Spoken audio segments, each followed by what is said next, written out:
Boa noite, pontualmente às 8 horas. Aqui quem fala é Tatiane Puga Lima, do portal Momento Saúde.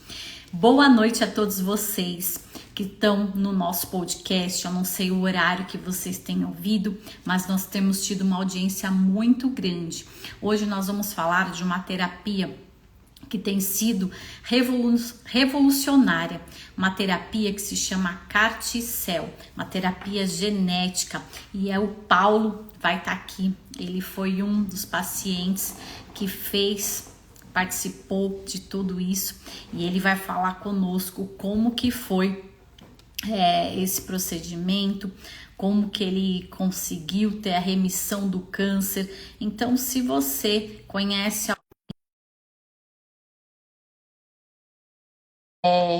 que está em estágio bem avançado.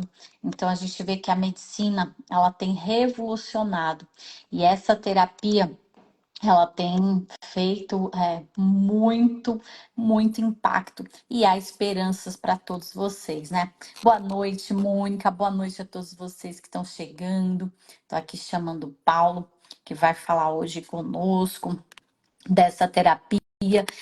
É o mesmo Paulo que já teve no Fantástico, é ele mesmo, viu, gente? Então, todo mundo tem me perguntado, é o Paulo, sim. O Paulo vai estar aqui conosco e ele vai falar pra gente o que é essa terapia genética, o que que ela faz.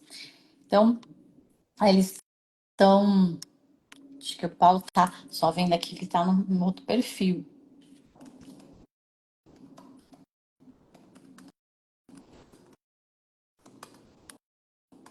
Estou aqui conversando com ele aqui, já tá entrando.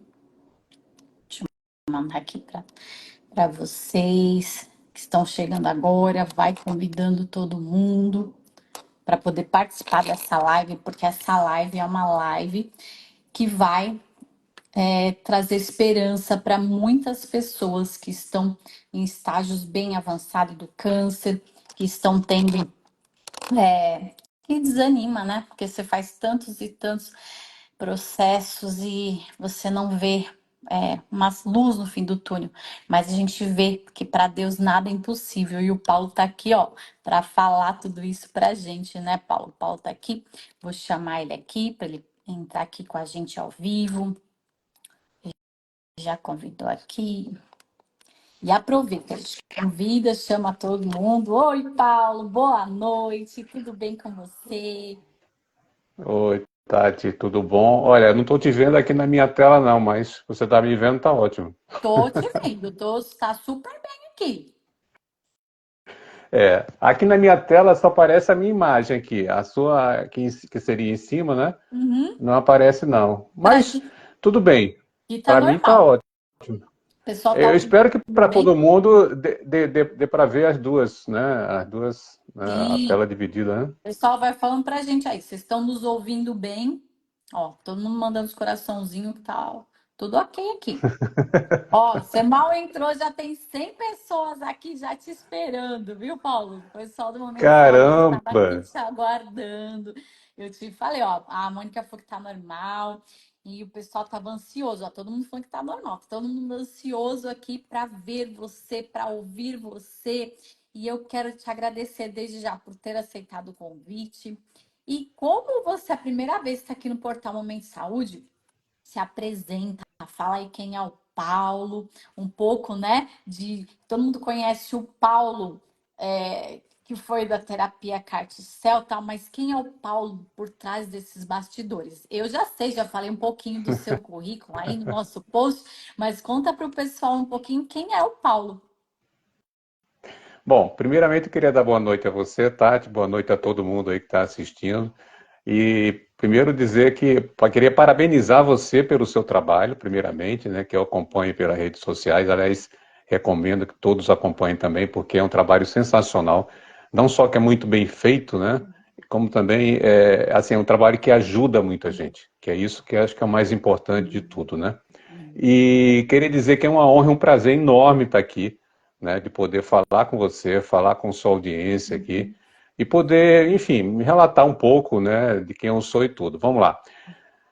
Eu sou Paulo Peregrino, né, tenho 62 anos, sou o 10º filho, né, de uma família nordestina, né, minha pai e mãe tiveram 10 filhos, e a gente é lá do Nordeste, tem alguns que nasceram em Recife, como eu, né, outros nasceram na Paraíba, outros nasceram no Pará, e essa família migrou para cá, para Niterói, no Rio de Janeiro, em 1970, né, e de lá para cá, uma pequena parte, 3, né, voltaram lá para o Nordeste, que estão morando em João Pessoa ou em Recife, né, e o restante, os outros 7, moram entre Niterói e Rio de Janeiro.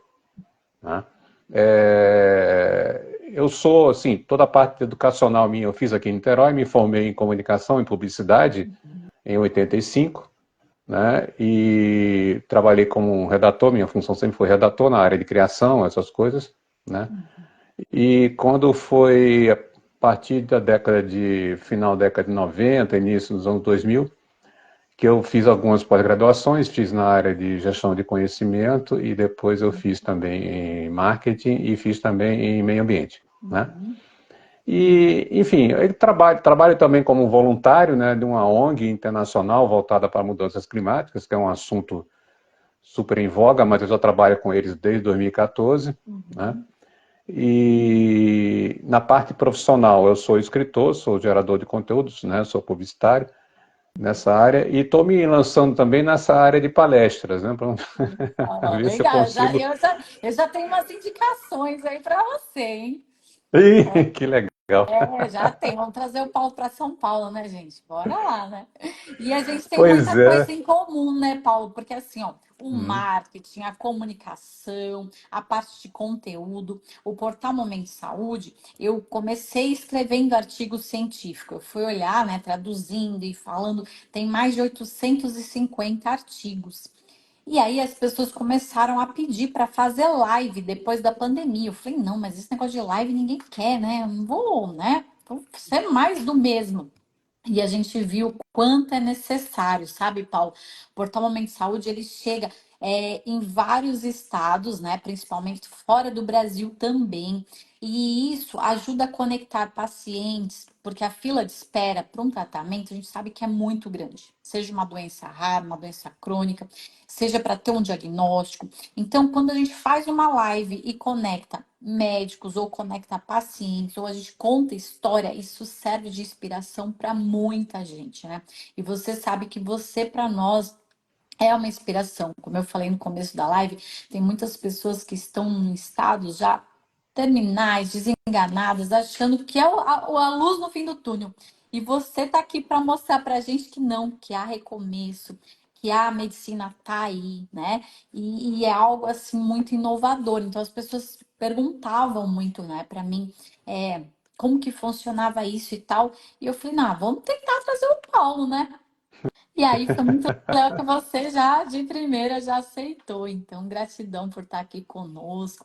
Então, você sempre tem, a gente viu que né, você é um profissional, um cara que sempre gostou de trabalhar muito. E você cuidava da saúde ou não?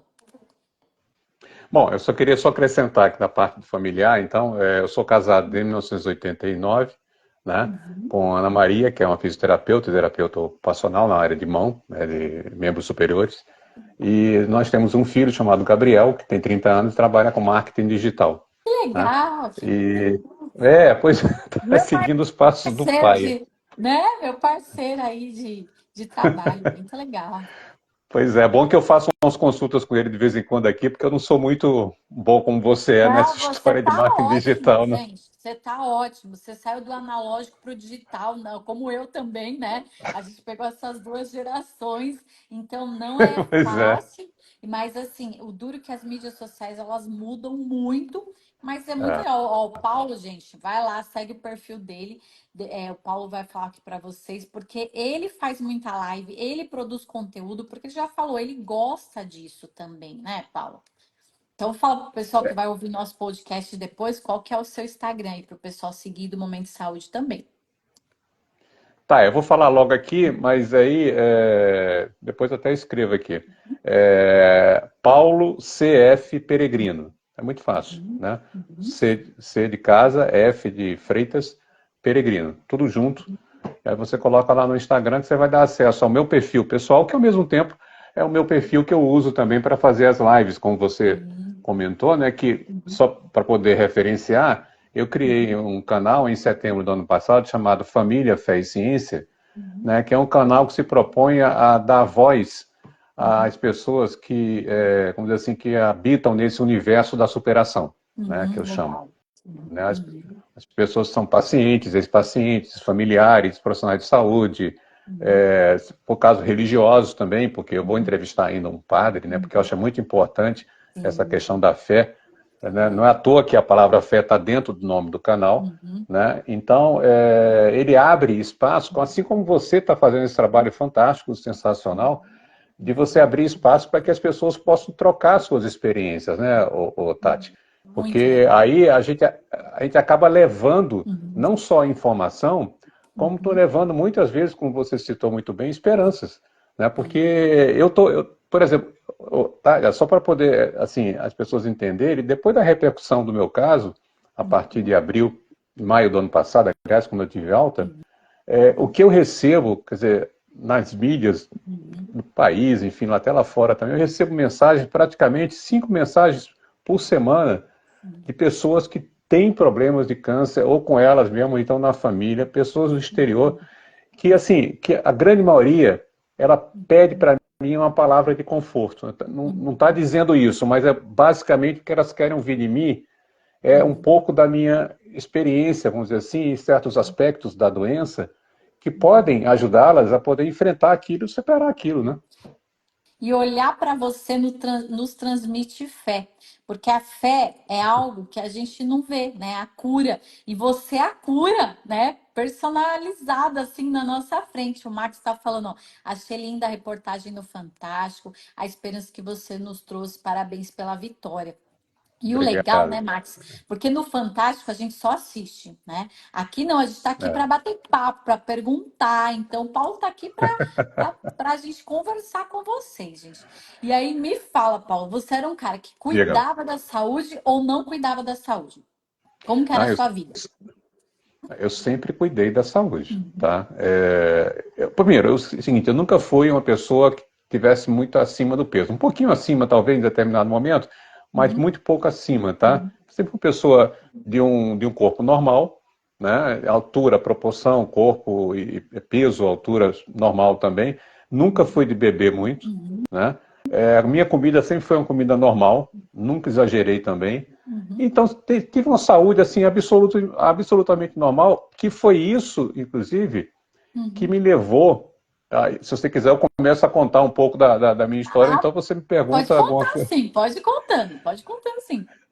Não, então, isso que me levou a assim, ser surpreendido, mesmo ter uma surpresa muito grande, quando eu fui diagnosticado em 2010, né, quando eu tinha 49 anos de idade, né? E ainda jogava vôlei jogava futebol naquela ocasião e fazia academia, tinha esses aspectos também, quer dizer, eu levava uma vida extremamente saudável, né? Já tinha parado de fumar desde 1988, né? Antes de casar, que foi quase uma obrigação poder eu casar, eu tinha que parar de fumar, então parei de fumar.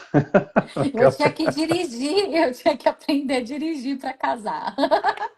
Mas eu enganei, ó, Paulo, eu enrolei, consegui casar depois que eu fui tirar a carta. Isso demorou bastante, viu?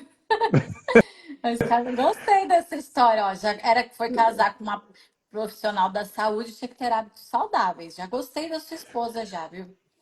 Pois é, não, e aí foi muito bom, porque realmente quando você para de fumar, você percebe a diferença de quem fuma, né? Quer dizer, assim, no aspecto geral da vida, né?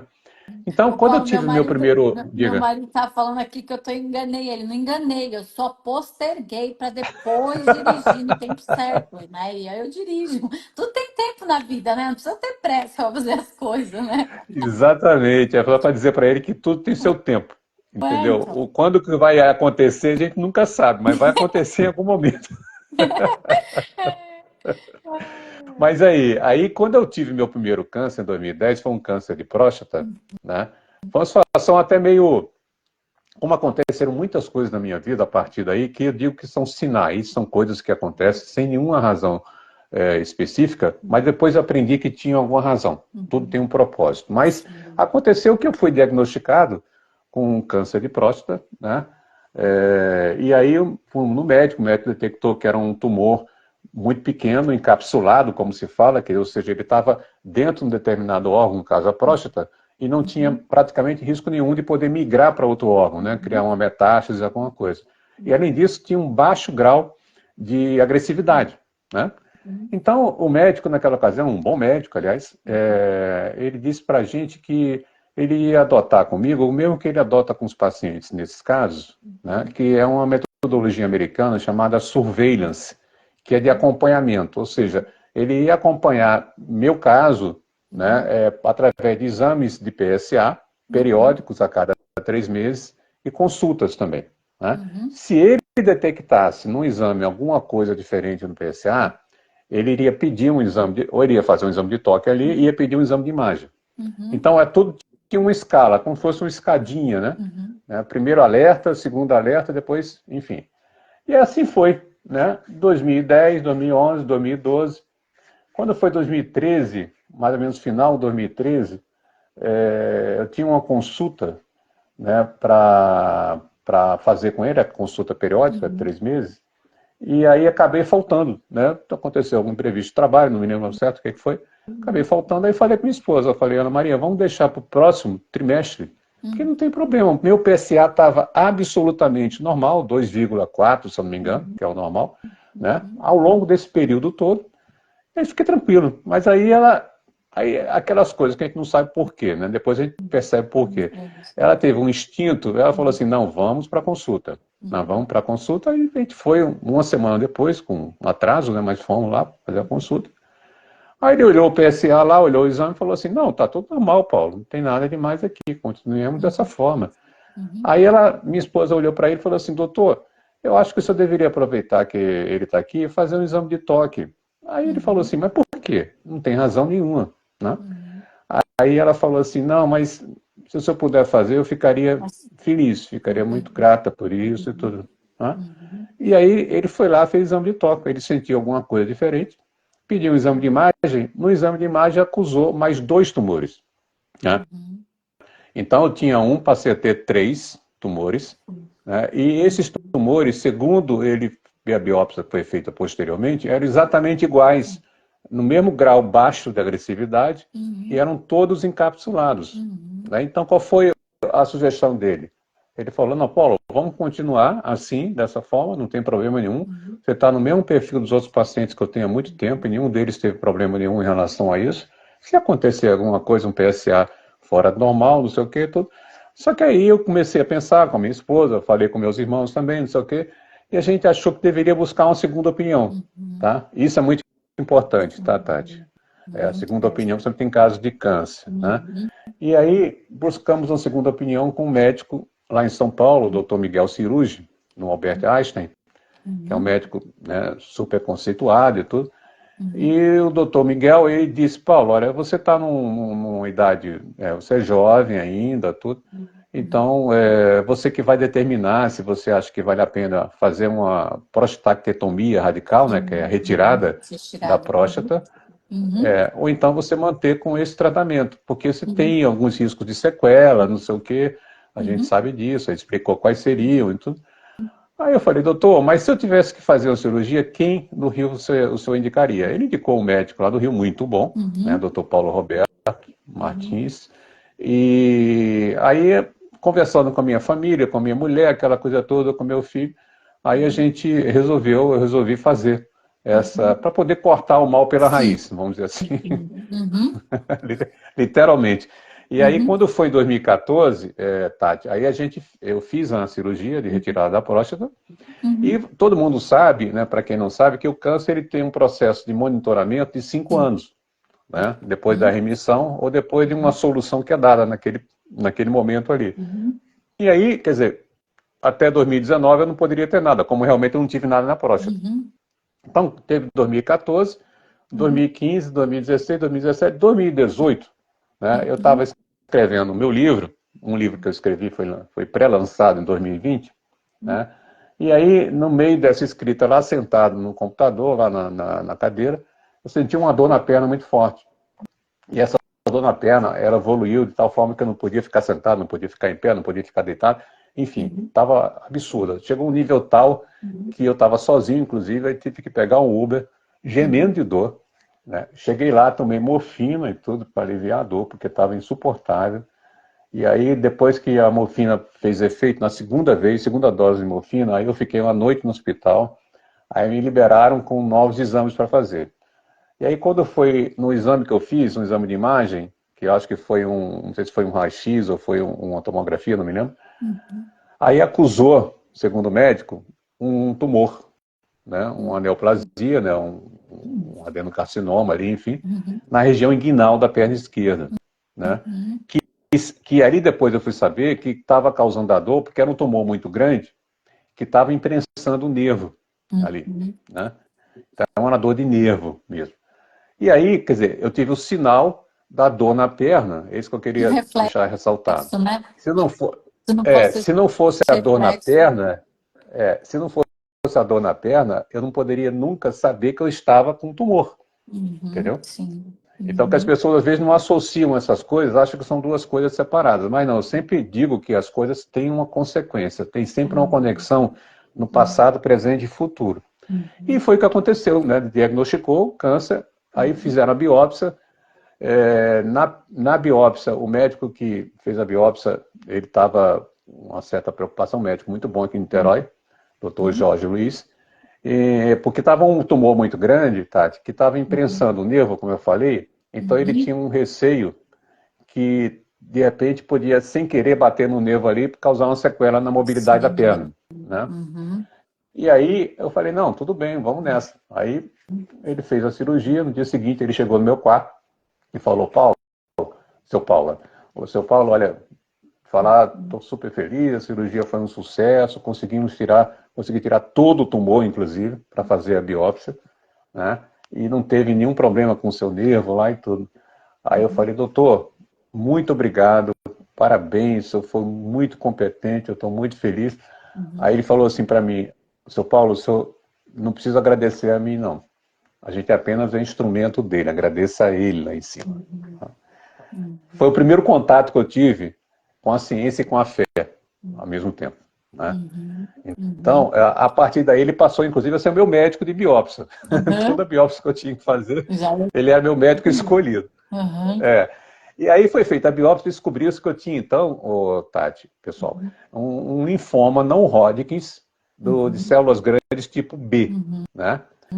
E esse linfoma, então, ficou sendo tratado da maneira tradicional, que seria um câncer que é através da quimioterapia.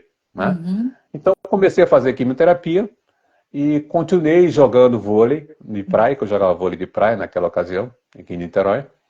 E meu médico até comentou que eu era um paciente ímpar, né, dentro do universo de pacientes dele, porque eu tinha uma doença como câncer, fazia quimioterapia e jogava um esporte, praticava um esporte de alto rendimento. Aí eu falei, olha, doutor Rodrigo, o esporte é de alto rendimento, mas eu não sou um atleta de alto rendimento, nunca Mas fui. é tão bom, né, Paulo, para a mente, tudo, o ambiente, né? Essa ambiência faz muito bem, porque acho que o mais difícil para o paciente também, quando o paciente se entrega. Então, você se manteve assim, apaixonado pela vida, pelos hobbies, por fazer coisas que você gostava. Então, gente, tá uma que a gente vai acabar brincando muito, né? As chaves, aproveita essa chave aí que o Paulo tá dando, que é, ou muitas vezes, de pessoas que vêm aqui que começam a ter um hobby novo depois que descobrem, né? Um câncer, uma doença rara. Então, isso é importante, gente, porque se a gente fica naquele ciclo só de hospital, de ambiente de hospital e vivendo tudo aquilo, é muito mais difícil. Agora, quando a gente faz uma renovação da mente, faz coisas que a gente gosta, né? Poder estar na praia, poder olhar o sol, poder estar com os amigos, que eu tenho certeza que aqueles amigos que te davam força ali toda semana. Então, isso é importante e é o que eu falo muito sempre, gente. Não olhar com aquele olhar de vítima, né? De ai, o coitadinho e tal. Pelo contrário, é olhar como uma pessoa normal, como uma pessoa de superação, como de olhar o amanhã, não hoje, não o ciclo aí que a pessoa está vivendo, não aquele momento, mas olhar para o amanhã, porque a gente sabe que quem cuida de tudo, gente, quem é o dono do tempo, do Kairos, é Deus. Então ele tem histórias maravilhosas para cada um e o Paulo está aqui para falar isso para você. Então aproveita o tempo, aproveita o sol, aproveita a chuva. Eu acho que o contentamento, a gratidão, né, Paulo, pelas coisas que Deus nos dá, né, nos proporciona, né? Com certeza. Não, você falou, assina embaixo tudo que você falou. Inclusive, queria só ressaltar aqui, antes de continuar, o blog Procura por Cura, que é da Daniela Zupa, né, que eu conheço, uma pessoa sensacional, faz um trabalho muito legal, lançou um blog recentemente, que é uma plataforma de conexão Uhum. entre pacientes oncológicos e pesquisas clínicas que atuam na Legal. área de oncologia. Que legal, se ela E só quiser vir aqui falar, estou à disposição também, né? eu Pode. pedi para fazer contato com você, porque é uma coisa muito simples, parece, mas não é simples, porque eu Não. só fui saber que havia uma pesquisa clínica que era a minha única salvação na ocasião que eu estava para entrar em cuidados paliativos. Só fui Uhum. saber disso através de uma pergunta que eu fiz ao meu médico anterior. Ou seja, Uhum. se eu não tivesse feito a pergunta, eu não saberia, Uhum. entendeu? Então, a pesquisa Legal. clínica, ela foi essencial para me salvar a vida. Uhum. Se eu não fosse a A, pesquisa clínica, a oi. Ana está perguntando aqui, ó, se chama, ó, Procura por Cura. É, Isso, procura por cura, Ana. é, É ponto .org, Ana, tá? Eu acho. ó, Ana, ela tá no Instagram aqui falando com a gente. A Ana já conversa com ela. A Ana tá nessa situação. É uma pessoa assim que a gente tem orado muito, buscado, porque ela é igual você, uma lutadora, já passou por diversos tratamentos. Mas eu assim, quando eu vi a sua história, Ana, ó, sempre tem recomeços. Então tá aqui, ó, o Paulo hoje para colocar fé aí no seu coração, viu? A gente tá orando por você e Deus, ele tem planos maravilhosos, ele conecta pessoas. Então, vocês aí do portal Procura por Cura, se quiser vir aqui, se quiser, é o que eu falo, colocar post pra gente, se quiser colocar artigo dentro do Momento de Saúde, a gente está à disposição, porque a nossa função aqui é conectar pessoas e ajudar pessoas a sair desse momento, né, Paulo? E poder ter uma cura, poder ter uma vida, poder curtir ainda uma longa jornada. E, gente, compartilha essa live, gratidão, porque temos mais de 118 pessoas aqui. E vocês que estão conhece alguém que está passando por isso, conhece alguém que acabou de receber o diagnóstico, como o Paulo falou, né? É uma jornada, né? Essa remissão é uma jornada, mas é uma caixinha surpresa, né, Paulo? Então imagino para você, quando já estava bem, de repente chega lá e fala, nossa, de novo, linfome. Quando a gente ouve esses nomes, esses termos técnicos, e principalmente, gente, se blindem das histórias, né? Ai, o fulano aconteceu isso, o ciclano não. Fala para a pessoa assim, minha história é diferente, sabe? Olha, Então, tá, inclusive eu queria a Júlia Vendramini, uhum, né? Posso estar enganado, não sei se é a mãe, mas enfim, uma parente da Renata Vendramini, que foi uma pessoa que eu entrevistei no meu canal, que foi a 15ª paciente do Carticel, foi o 14º. uhum, Então, ela ficou no quarto, ao lado do quarto que eu fiquei, internado no Hospital da tá, Clínica de São Paulo, e eu uhum, tive a oportunidade de conhecê-la. Depois que eu tive alta, quando eu fui visitar o Dr. Vandes no Hospital de Clínicas, ele me levou para visitar a Renata. Foi um encontro que emocionante, né? Porque eu estava demais. vendo uma pessoa Uhum, que tinha certeza que ela ia uhum, estar melhor, que ia fazer um tratamento melhor, porque a pesquisa clínica que ela estava fazendo naquele momento, assim como a que eu fiz anteriormente, iria servir para os pacientes futuros, né? Que a sim, ciência trabalha dessa forma, né? sim, A ciência trabalha com pesquisas, com uhum, pessoas que são voluntárias para esse trabalho, também, claro, para poderem tentar salvarem as suas vidas, evidentemente, mas se não fosse esse trabalho da pesquisa clínica e das pessoas que ali atuam como voluntários, a uhum, gente não teria ciência trabalhando para poder dar soluções farmacêuticas, soluções clínicas e uhum, coisas que poderiam melhorar a saúde das pessoas. Então, uhum. eu queria dizer que a Júlia é a filha. Ah, tá, a Júlia está falando aqui, é a Renata, é a Renata, que foi a A filha 15ª a se dela, que curar com legal, Carticel. que e, é, legal, Júlia. Olha, e então eu é queria mandar um assim. beijo para a Júlia e um beijo para a Renata aqui. Que ótimo, é tão bom saber, ó, Ana Paula, mais algum. Ó, então, tem muitas pessoas. Quantas pessoas já fizeram essa terapia, Paulo? Você tem algum dado assim já? Olha, eu sei que no Brasil eu fui o 15º paciente, né? Eu fui o segundo no hospital de clínica de São Paulo, Uhum, mas até então tinham sido 14. Desde 2019, quando foi o primeiro paciente, que foi o tal de Vamberto, se eu não me engano, o senhor, uhum, que se curou, quer dizer, teve remissão total como eu. Infelizmente, 3 meses depois, ele sofreu um acidente doméstico e veio a falecer, uhum, né? Não tem nada a ver com a questão do tratamento dele. Ele escorregou, parece que bateu com a cabeça, uhum, e aí teve uma consequência grave, enfim, acabou não escapando disso. uhum, Mas eu fui o 15º no Brasil. Eu sei que tem várias pessoas sendo tratadas no Brasil hoje, porque depois que o medicamento, né, que o tratamento foi liberado pela Visa para uhum. comercialização na Sim. área privada, então Uhum, muita gente já fez. uhum, Tem pessoas que se conectaram comigo pelo Instagram para pedir uhum, conselhos, né, em relação a como, né, se comportar, que estavam preocupados. Tem uma pessoa que eu orientei bastante, dei muita, e ela até agora é muito grata para mim, porque ela entrou no tratamento, fez a infusão das células e até agora está bem para danada aí, entendeu? Está voltando para a vida dela normal. Então, eu acho que tudo isso que é feito, vou voltar ainda aqui à minha história, mas tudo isso que é feito por você, pela Daniela Zupa, no blog procuraporcura.org, tem também o Instagram dela, com o mesmo nome, Procura por Cura. Todo esse trabalho que a gente faz é um trabalho que a gente tem que conectar isso, a gente tem que repercutir, a gente tem que ajudar, né, essas pessoas que fazem isso, né, uhum. Tati? Porque Sim. a gente é a esperança para muita gente, É né, de propósito, saber a né? informação correta. Até Uhum, porque a gente vive num mundo de muita informação que é, né, infelizmente, informação falsa, né, informação que sim. não tem conteúdo científico, né? Uhum, Enfim, muita às vezes coisa. até você, né, às vezes até você pode dar um exemplo de superação, Uhum, assim, que muita gente dá, mas que é uma superação que tem um pouco da ciência, mas tem muito mais da fé, uhum, né? Aí, quer sim. dizer, não é uma coisa falsa, mas as pessoas têm que ressaltar, hein? Né? Todas as Uhum. pessoas têm A que ressaltar necessidade, que, né? Uhum. exatamente, a fé Mas e a olha, ciência têm que andar juntas. nós conversamos, Paulo, eu fiz uma entrevista com o Isaac, que ele também teve, Ó, aqui né, um câncer o blog. agressivo, ó, www.procuraporcura.org. E ele falou Isso. exatamente disso. Ele era de uma igreja, ele falou que os pais oraram, mas os pais levaram para o tratamento médico. Então não é só a oração sem a ciência, a fé precisa andar junto com a ciência. Então não adianta você falar, ai, não, eu vou em tal lugar, tal, vou fazer você curado. Vai sim, mas você precisa ter o instrumento do médico, você precisa ter o instrumento da ciência. A gente está muito avançado, né, Paulo? Então imagina o tanto que É, você sofreu, né, com quimioterapia.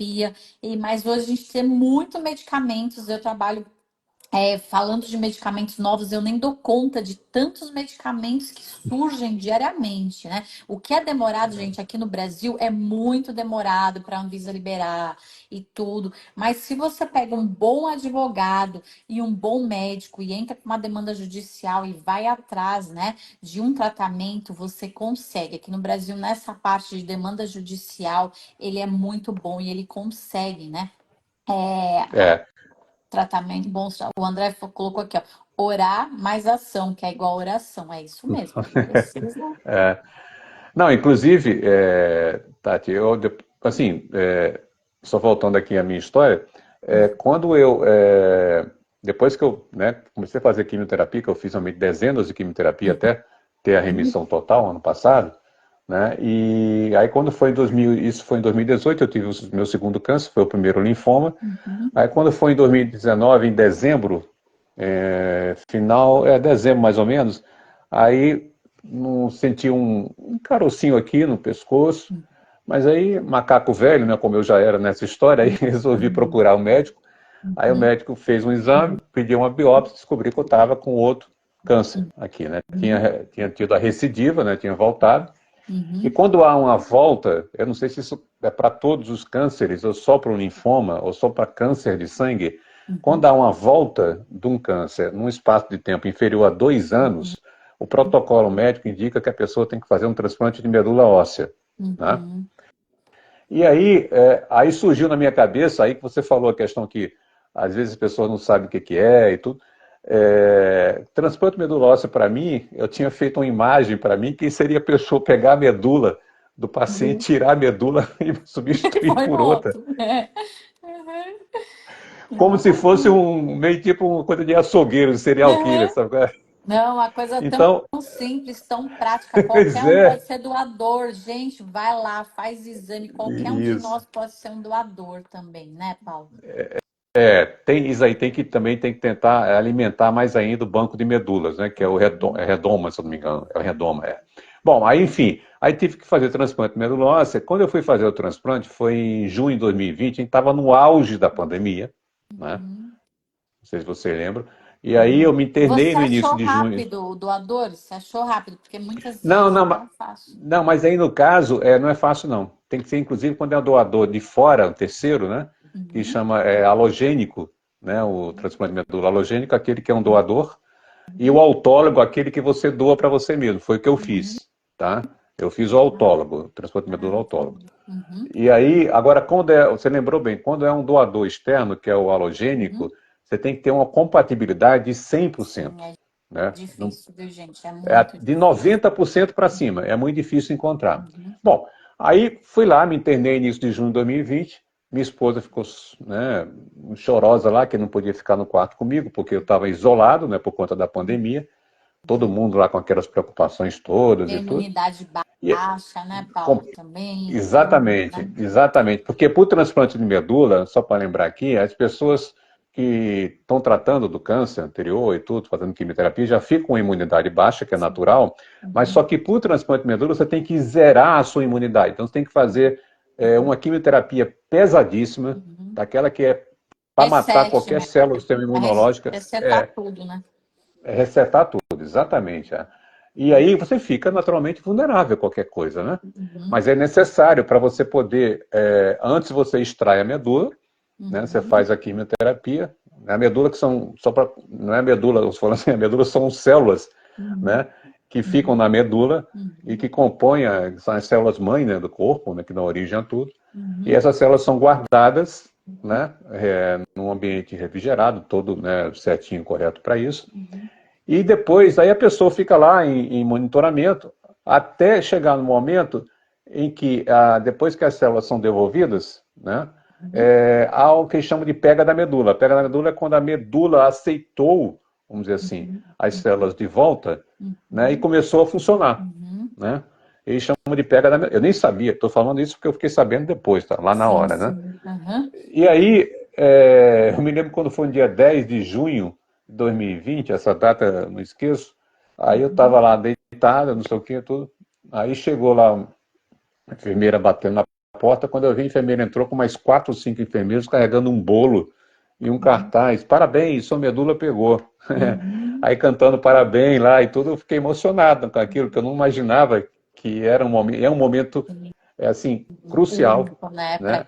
E, Para quem passa, e né, Paulo? super comemorado. Porque eu Exatamente, é. conheço os outros lados, sabe, Paulo, de pessoas que chegam na expectativa e não deu certo. E de novo, e não deu certo. E de novo, e não deu certo. Então, gente, não perca a esperança. Quantas vezes for, mantenha a esperança, porque assim, o não a gente sempre tem. Vamos batalhar pelo sim, né, Paulo? Vamos tentando, Com vamos certeza. buscando, né? Com certeza. Ali, naquele momento ali, houve a pega, Uhum. mas eu só queria, antes disso, um pouquinho antes disso, quando eu entrei lá no. Queria contar mais um sinal, depois eu vi que são sinais que a gente recebe ao longo da vida, né? Uhum. Daquele que controla o tempo pra gente, aquele que sabe a hora das coisas acontecerem. Foi quando eu entrei no quarto do hospital, no primeiro dia, né, isolado, como eu falei e tudo, eu fiz uma coisa que eu sempre faço quando sou internado, que eu tenho experiência grande de internações e tudo. Eu vou Uhum. para a janela Uhum. e vejo como é que é a paisagem ali, onde é que eu estou, né? Se tem um paredão, se tem uma vista, qualquer coisa assim. Aí fui Uhum. para a janela, aí olhei pela janela no hospital aqui em Niterói, no oitavo andar, eram 3 quartos ali dentro de uma ala, que é uma ala para o pessoal que quer fazer transplante de medula. Uhum. Eu era um dos quartos. Esse quarto estava posicionado exatamente de frente para a rua da frente, e na janela, quando eu abri assim a persiana, eu olhei, o meu olhar não tinha como escapar. Ele foi logo direcionado para o que tinha do outro lado da rua, que era um laboratório de análises clínicas, tá escrito laboratório de análises clínicas, Só o que mais me impressionou, e que eu guardo isso até agora, o Uhum. nome do laboratório. O nome do Uhum. laboratório era Blessing. Nossa, Blessing em inglês é abençoado. abençoado. Uhum. Sim, sim. Aí eu pensei naquilo, eu já estava com aquelas coisas na minha cabeça, né? Eu Uhum. sempre tive essas coisas assim, meio na minha cabeça, como é que isso se explicava. Uhum. Aí guardei aquilo, aí fui deitar. Aí tudo bem, quando deitei, daqui a pouco, 10 minutos depois, chega a médica, a primeira médica que entrou no meu quarto, era uma Uhum. médica, inclusive, cubana, Uhum. né? Que eu vi pelo sotaque. Qual era o Uhum. nome dela? Doutora Vitória. Uau! Uau! Mas Deus manda sinais pra gente, né, Paulo, a todo momento. Só que muitas das vezes, gente, a gente tá tão louco, tá tão na correria que a gente não olha. Por isso que a quietude é muito bom, isso que o Paulo falou, a outra chave que o Paulo falou, hein? De olhar, olhar para as coisas, para detalhes. E é Isso. nesses detalhes que Deus fala conosco, sabe? É ali que ele vai, Exatamente. É. pouco a pouco, ele vai ministrando no nosso coração. Então, o que eu falo, gente, eu gosto muito, né? Que é aquele versículo que fala: cala-te, alma. Quando eu tô naquele. Cala-te, alma. Acalma, calma seu coração. Espera Deus falar com você. Então, eu queria falar para você nessa noite, se você tá vivendo nesse turbilhão de emoções que você não consegue, né? Ouvir a voz de Deus, ouvir um sinal. Isso que o Paulo falou, ó, um detalhe que ele olhou lá. E depois, quando ele viu o nome da médica, você teve certeza, é Deus mostrando, meu filho. Você é amado, você é abençoado. Eu tô contigo, né? E muitas vezes a gente não sente esse cuidado de Deus, né, Paulo? Principalmente nos questionamentos. Eu acho que quando uma pessoa tá numa situação dessa, é os questionamentos. Por que que eu tô aqui? O que que aconteceu comigo? O que que eu fiz de errado, né? E a É gente não tem verdade. que ficar buscando os porquês. Eu sempre falo, ó Senhor, me ajuda, me capacita a passar por essa prova, me direciona, É, acalma minha alma, né? Tem uma pessoa que é. perguntou, essa terapia que te curou funciona para que tenha linfoma de Hodgkin? Então, funciona para quem tem linfoma não Hodgkin, Uhum, tá? Que tem dois tipos de linfoma, tem o Hodgkin e não Hodgkin, né? uhum, Então, eu não ouvi até agora do Dr. Wanderson, que me atende, nem de nada do que eu li no jornal, que ele uhum, funcione para, além dos dois tipos de câncer de sangue que eu sei, eu decorei isso, que é o linfoma não Hodgkin, sim, de classe B, né, uhum, células grandes, e a uhum, leucemia aguda tipo B. São uhum, dois cânceres hematológicos que são tratáveis pela uhum, terapia CAR-T-cell hoje no Brasil, uhum, tá? No exterior, ainda tem um outro tipo de câncer de sangue, que eu não me lembro agora qual é, que também é tratado lá fora. Mas no Brasil tem esses dois, tá? uhum, Mas de qualquer maneira, se você pensar que até, sei lá, até 3 anos antes, vamos supor, eu não tinha, talvez, 3 ou 4 anos, perspectiva de cura, para mim, nem através dessa pesquisa clínica, vamos dizer uhum, assim. Então, uhum. eu acho que as pessoas não podem perder a esperança que a medicina está avançando muito rápido, a ciência está avançando muito rápido, Muito né? rápido, né, Paulo? Muito. É. E aí, eu queria só completar a questão só para entrar no que você falou, que eu acho muito importante, a questão do porquê, Uhum, né? Porque quando eu saí lá da terapia, do transplante de medula, perdão, com a pega na medula, beleza? Então todo mundo imaginou que eu estava resolvido, né? uhum, Aí continuei fazendo a quimioterapia de controle, aquela coisa toda. Isso foi em julho de 2020, né? Aí quando foi em outubro de 2021, é, outubro de 2021, eu tive que me internar mais uma vez, né, no hospital, porque eu estava com internações constantes e uhum, deu uma paralisada com a questão do transplante, que deu uma melhorada, mas aí eu tive que me internar, não tinha jeito, em outubro de 21, porque eu estava com uma dor violentíssima na região lombar, uhum, que era uma dor assim, eu tomava aqui em casa, eu tomei durante 3 meses a dose máxima de um opioide uhum, que só é inferior à morfina no poder que uhum. tinha, que era o tramal, né, o Trabalho, sim. cloridrato de tramadol, Uhum, né? Então, eu tomei para poder aliviar essas dores que eu tinha aqui na região lombar, uhum, mas assim, não conseguia. Então, eu tive que me internar para poder uhum, tomar morfina no hospital, uhum, de rotina, até não era nem morfina. Ah, sim, dá morfina agora. Não, eu tinha que tomar de rotina para poder controlar essa dor que estava realmente insuportável. uhum, E, ao mesmo tempo, descobriu-se lá no hospital, nessa internação, que eu estava com uma outra doença que estava completamente fora do script, que era uma doença autoimune chamada púrpura, tá? Nossa, também. Aham. Para quem não conhece, púrpura é uma doença autoimune Uhum. em que o organismo da pessoa destrói as plaquetas Uhum. do sangue da pessoa. E qual é a função das plaquetas? É controlar a hemorragia. É a função de coagular o sangue. Né? Uhum. Então você imagina, uma pessoa que faz quimioterapia, como eu fazia, né, já estava com as plaquetas lá embaixo. Aí vem uma tal de púrpura, que eu nem sabia que existia, Uhum. e começa a destruir as plaquetas. Né? Sim. Então, eu fiquei tentando tratar da dor nesse momento, tentando tratar do próprio linfoma, quer dizer, eu não sabia que estava com linfoma ainda, que tinha voltado, mas de qualquer maneira, Uhum. tentando manter uma certa regularidade da quimioterapia ali, né, controlando a púrpura, controlando a dor, e aí fui fazer um PET scan no final de outubro, né, para poder ver, estava quase para sair do hospital. Uhum. Aí nesse PET scan, que acusou lá na imagem do PET scan, que o meu linfoma tinha voltado em vários pontos do corpo, né?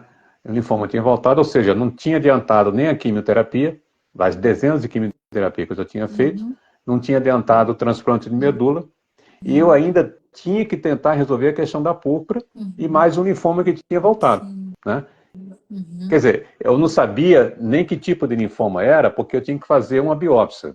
Isso é outra coisa importante, Tati, é que eu aprendi isso também, né? Que a gente nunca pode aceitar tratamento médico ou medicamento que não tenha antes sido, vamos dizer assim, conduzido através de uma biópsia feita. Sim. Porque a biópsia é o padrão ouro, segundo os médicos, que são médicos mesmo, né? São profissionais de saúde mesmo, que é o padrão ouro de diagnóstico de câncer. Então, você não tem como confiar, não dá para confiar em nenhum médico que chega assim para você, ó, vamos fazer assim, assim, assado, você vai tomar medicamental para controlar o câncer. Mas, doutor, e a biópsia? Não, não precisa não, precisa sim. Uhum. Porque só através da biópsia que você sabe exatamente a dose, o tratamento, o medicamento, enfim, tudo que você tem que fazer para tentar controlar aquela doença. Né? Bom, Aham. só que é o seguinte, no final de dezembro de 21, eu estava com minhas plaquetas lá no pé, praticamente.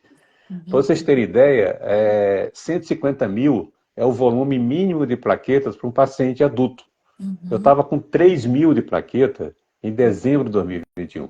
Ou seja, eu estava sujeito mais do que nunca naquele momento a qualquer hemorragia por qualquer motivo. Tivesse uma pancada, Pronto. né, no braço, assim, podia Uhum. dar hemorragia. E poderia ser uma hemorragia incontrolável, porque eu não tinha plaqueta para coagular meu sangue. Uhum. Né? Mas só que eu estava num dilema. Os médicos falaram para mim o seguinte: ó, Paulo, Uhum. você está com plaqueta muito embaixo. E eles toda hora repondo plaqueta para mim, né? Sempre repondo plaqueta. Mas daqui a pouco, uma semana depois, a plaqueta baixava. Aí Uhum. falaram assim: Paulo, você está com 3 mil de plaqueta, mas você tem que fazer uma biópsia, Uhum. né?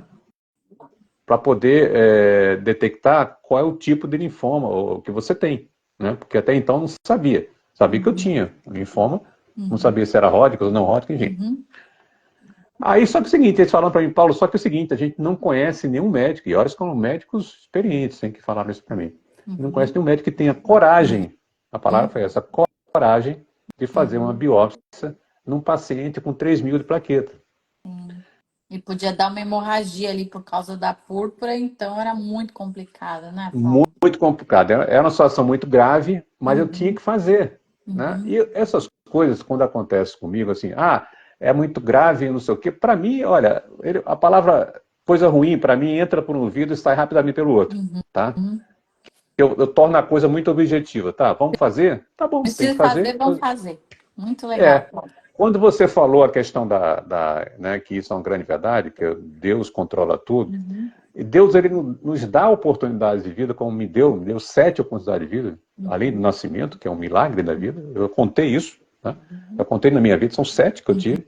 Ele dá isso pra gente, mas a gente tem que aproveitar isso fazendo o que tem que fazer aqui embaixo. Sim, Entendeu? propósito. É isso aí, gente. Não adianta a gente esperar que Deus vai dar a oportunidade de vida, Uhum. vai indicar o caminho Uhum. e vai carregar a gente naquele caminho. Não. Ele vai dar a oportunidade de vida, Uhum. vai dar um sinal do caminho que pode Uhum. ser, a gente vai ver as opções que tem e vai ter que a gente, com a nossa percepção e com a nossa vontade de querer resistir Uhum. e de querer viver, e continuar fazendo bem, etc e tal, a gente vai escolher o caminho certo. Mas se a gente não fizer essa parte daqui embaixo, ô Tati, e vocês aí que estão assistindo, a gente não consegue fazer jus, fazer que aquela oportunidade de vida que a gente recebeu de Deus dê certo. Entendeu? Não consegue. E eu aprendi isso na prática. Não estou inventando, eu só falo que eu passei, não estou inventando nada aqui. Bom, descobriu-se então que eu tenho que fazer uma biópsia, e a biópsia era de alto risco. O que eu fui fazer? Peguei aquele meu médico, aquele famoso médico que me atendeu lá na primeira biópsia que eu fiz em 2018, do linfoma, É o né? senhor. Que ele é espiritualizado e tudo, que Sim, né? acreditava em Deus. Não tinha outro, eu falei, só pode ser esse. E não tinha outro mesmo, porque ele aceitou na hora, ele me disse o risco que tinha, tomou todas as precauções necessárias, né?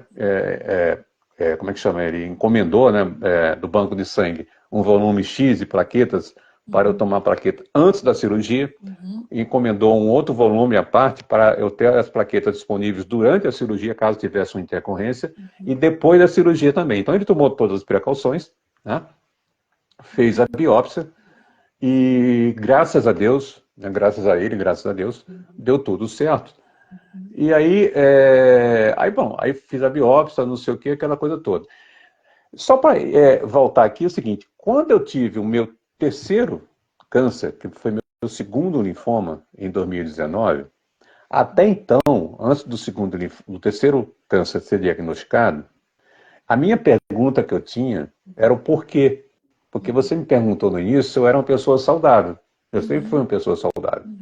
Quando eu recebi o diagnóstico do meu terceiro câncer, em 2019, eu passei a me questionar, naquele momento, assim, por quê? Por que era comigo tudo aquilo? Entendeu? Por que tinha que acontecer comigo?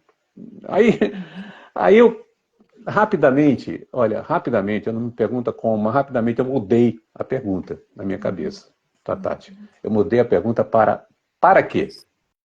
Propósito. Exatamente.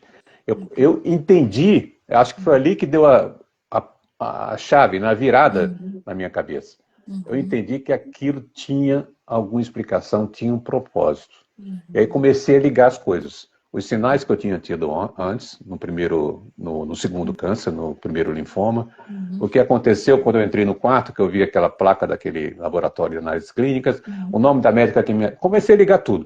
E tudo na vida, eu sempre falo uma coisa, é importante as pessoas também entenderem o seguinte, a gente tem que analisar a vida, a gente que é da área de marketing, não sei o que, é o seguinte, é muito fácil até, mas qualquer um pode fazer, como se fosse uma linha de tempo. Né? Você tem que tentar vamos dizer assim, se transportar para um drone imaginário, em que você lá de cima, você olha essa linha de tempo e você vê coisas lá atrás no passado que você fez ou deixou de fazer e que elas estão se refletindo agora, no presente, e vão se refletir no futuro. Sim. Então, a vida, esse propósito da vida, ela é toda conectada, desde o início.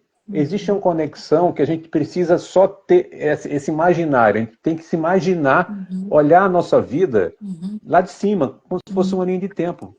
Então, essa forma é uma forma que eu utilizei na minha cabeça, isso é uma das estratégias, vamos dizer assim, que eu utilizei na minha cabeça, para poder entender e fazer melhor essas conexões. Isso me deu muita força, me deu muita tranquilidade para poder lidar com tudo aquilo, entendeu? Bom, aí saí, como eu estava falando, em janeiro de 22, fiz lá a biópsia de alto risco, né, que foi uma das coisas que eu digo que são oportunidades de vida que eu tive, que Deus me deu, porque os médicos consideram que além dos 4 cânceres, tem 3 momentos de emergência que eu fui internado, não sei o que, tem que fazer cirurgia, que eles não sabem como é que eu escapei daquilo. Então, minha vida é só gratidão por conta disso tudo. Mas aí eu tive que voltar para o hospital. Por quê? Porque 3 dias depois, dia 9 de janeiro de 22, eu tive uma crise de dor terrível de novo na região lombar, por conta daquele tumor, um tumor que estava lá, imprensando de novo a região do nervo lá e tudo. E aí fui internado, né? E além disso, a púrpura não tinha sido controlada ainda. Ou seja, então eu estava com meu linfoma sem controle, né? Eu estava com a dor absurda na região lombar, estava com a púrpura sem controle, e aí cheguei no hospital, tive Covid. Nossa. Bom, depois que eu entrei no hospital, comecei a tentar cuidar dessas coisas que não estavam, a medicina não estava conseguindo cuidar, Uhum. né? Aí chegou a Covid, para mim a Covid foi mais uma coisa, porque diante de tudo que eu estava passando, Oh, não. Não, eu vou ver se eu vou passar por mais essa prova, né? Então, o povo ainda que tem desespero da Covid até hoje, gente, tá vendo? Eu falo, Deus é que tem a nossa senha, não adianta. Então, não adianta que o povo ficar com desespero, né? Ai, é agora, a pessoa tá muito ruim, ele não vai aguentar e tal, né? As pessoas só faltam fazer a aposta, né, Paulo? Imagine você, então, como pois que é. eram, né? E a sua Não, família, e não seu acabou. filho. Não, e não acabou aí, não. Quando eu tive Covid, tudo que eu estava falando antes, né, que eu estava lá tentando controlar, né, mais a Covid, e com a plaqueta lá embaixo, como eu tinha falado, aí eu tive uma tosse, que era uma Covid sintomática, aí com essa tosse mais forte, eu tive hemorragia nas duas retinas. Nossa, Paulo. Eu fiquei sem enxergar totalmente, enxerguei só parcialmente, muito pouco, durante 3 meses, Uau. a partir dali, né? Tanto que a partir dali, eu não pude ficar mais sem acompanhante no quarto. Eu tive que Uhum. ficar com um acompanhante. Como eu não poderia sacrificar, que isso é outra coisa também que eu sempre fiz na minha vida, é tentar poupar ao máximo os familiares, minha mulher, meu filho, meus irmãos e tudo, de qualquer sacrifício que eles tivessem que fazer, saindo da rotina deles, né? Que eu sei que cada um tem a sua vida e tudo é muito difícil. Para poder entrar na minha rotina, eu sempre falei, olha, eu só preciso quando eu realmente preciso, né? Uhum. Então muita gente fala assim para mim, os irmãos falam assim, não, mas eu quero passar a noite, eu posso passar a noite com você. Não precisa. Tem enfermeiros por aqui, tem enfermagem toda hora nesse hospital aqui. Uhum. Agora, naquele momento, eu precisava, porque eu estava com essa cegueira parcial, Uhum. né? E mais todas as coisas que eu tinha. Mas só que como ninguém também tinha essa disponibilidade de estar comigo ali todos os dias, então a gente se juntou, a família toda ajuda muito nessas horas, quando tem uma família grande, para poder contratar Uhum. uma equipe de enfermeiros, que existe isso nos hospitais, tá, pessoal? Uhum. Os enfermeiros eles fazem um trabalho por fora, dentro do próprio hospital, que eles Uhum. ganham para fazer um extra, entendeu? Então, quando você tem um plantão de enfermagem, que começa às 7 da noite até 7 da manhã no dia seguinte, às vezes tem um determinado momento da internação que você precisa ter alguém junto com você. Você tem uma mobilidade menor, você tem uma Uhum. dificuldade de visão, como eu tive, qualquer coisa nesse sentido. Como você não pode ocupar o enfermeiro que serve todo aquele hospital, é óbvio, então você tem que ter alguém que fique com você. Então você pode contratar, é fácil de pesquisar isso dentro dos hospitais, enfermeiros que fazem esse serviço, né? Aí você paga para ir lá e ele fica lá um plantão de 12 horas até chegar a equipe de enfermagem, entendeu? Que vai Uhum. entrar de manhã. E aí ele fica lá, ciente da sua situação toda, fica mais fácil também, né? Porque ele sabe o que está acontecendo, que ele já estava atendendo você. Uhum. Então, essa é uma dica que eu dou, tá? Bom, aí saí do hospital no final de janeiro. Qual era a minha primeira missão? Tirando tudo que eu tinha que fazer, que era tentar controlar o linfoma, tentar controlar a púrpura, Uhum. sair dessa minha dor, né, que não parava, eu tinha que resolver a questão da visão. Passou a ser minha coisa fundamental, porque, olha, te falo o seguinte, diante de tudo que eu passei, Tati, eu considero uma das coisas piores que eu passei foi você ficar sem enxergar, ou ficar sem enxergar direito, Uhum. entendeu? Porque eu admiro muito as pessoas, Uhum. principalmente aquelas pessoas que nasceram com visão e depois tiveram algum problema e ficaram cegas ou parcialmente cegas, que elas consigam viver de uma Uhum. forma mais tranquila ou conformada, seja o que for, diante de uma Uhum. situação dessa. Porque hoje em dia, tudo, né? Tudo é você pegar o celular, você não consegue mexer com o celular, né? Você não consegue ligar para ninguém, você não consegue enxergar o número. Né? Uhum. Então, minha primeira missão ali, eu coloquei na minha cabeça, uma coisa de cada vez, Uhum. sempre, Sim. tá? Aham. Priorizar a visão. Então, beleza, procurei um oftalmologista que falou assim, Paulo, isso aí é uma doença, falou o nome da doença lá, que eu esqueci, que daqui a 6 meses ela vai naturalmente resolver. Você vai voltar a enxergar direito. Falei, doutor, não tem a menor possibilidade de eu ficar 6 meses esperando nessa situação. Uhum. Aí agradeci a ele e não desisti, como eu nunca desisti. Né? Fui Uhum. procurar um segundo. Aí o Uhum. segundo falou mais ou menos a mesma coisa. Aí Uhum. também agradeci, também não desisti, fui procurar um terceiro. Uhum. Aí nessa terceira, um oftalmologista, uma mulher, Ela falou, Paulo, essa questão a gente consegue resolver aqui, porque temos um hospital conveniado com a gente aqui, que faz cirurgias específicas para isso, para resolver hemorragia de retina. Uhum. Aí eu falei, pô, beleza, quando é que pode fazer? Não, podemos fazer depois da manhã, sei lá, uma coisa assim, que ela falou para mim. Eu falei, então ótimo, então vamos lá. Uhum. Aí, pô, graças a Deus, né, eu tinha insistido até ali. Aí fui fazer a cirurgia, aproveitaram, fizeram catarata comigo. Isso foi em abril de 2022, né? Uhum. E porque eu estava na idade para fazer catarata também. Aí, quando foi, passou o pós-operatório, quando foi em maio, junho, alguma coisa assim, não me lembro, acho que foi junho, né? Aí voltei a enxergar, mesmo que precisasse de óculos. Hoje eu uso óculos. Eu não estou usando agora que eu não preciso, porque óculos para perto, por exemplo, eu não preciso, tá? Uhum. Agora é óculos para longe, mas num grau até que não é tão forte, 2,5, se não me engano, de miopia, né? Uhum. Então, diante do que eu estava, tá muito bom. Então, a partir dali, resolvida a questão da visão, a minha família estava muito preocupada. Uhum. Por quê? Porque o médico anterior, antes do Dr. Wanderson, ele já tinham dito para a minha família que eu estava assim num estado muito grave, né? Uhum. E eu fui descobrir depois que eu estava para entrar em cuidados paliativos, né, em determinado momento de 2022, por volta de julho, um diagnóstico que qualquer médico tivesse que fazer comigo, eu diria isso. Porque eu estava com câncer descontrolado, como eu falei, a púrpura também não tinha sido resolvida, estava Uhum. quase se resolvendo, estava com essas dores e tudo.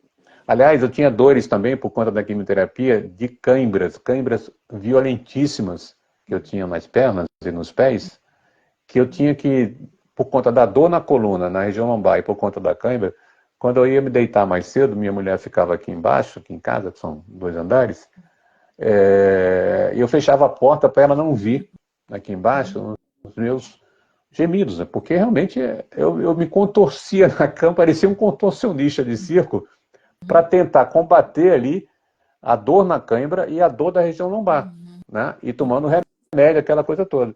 Agora, você sabe que ali a gente tem uma outra coisa também, que é uma outra dica também que eu dou, é que a gente começa a aprender, quando eu estou compartilhando isso é muito importante, tá? Que eu vou falar agora.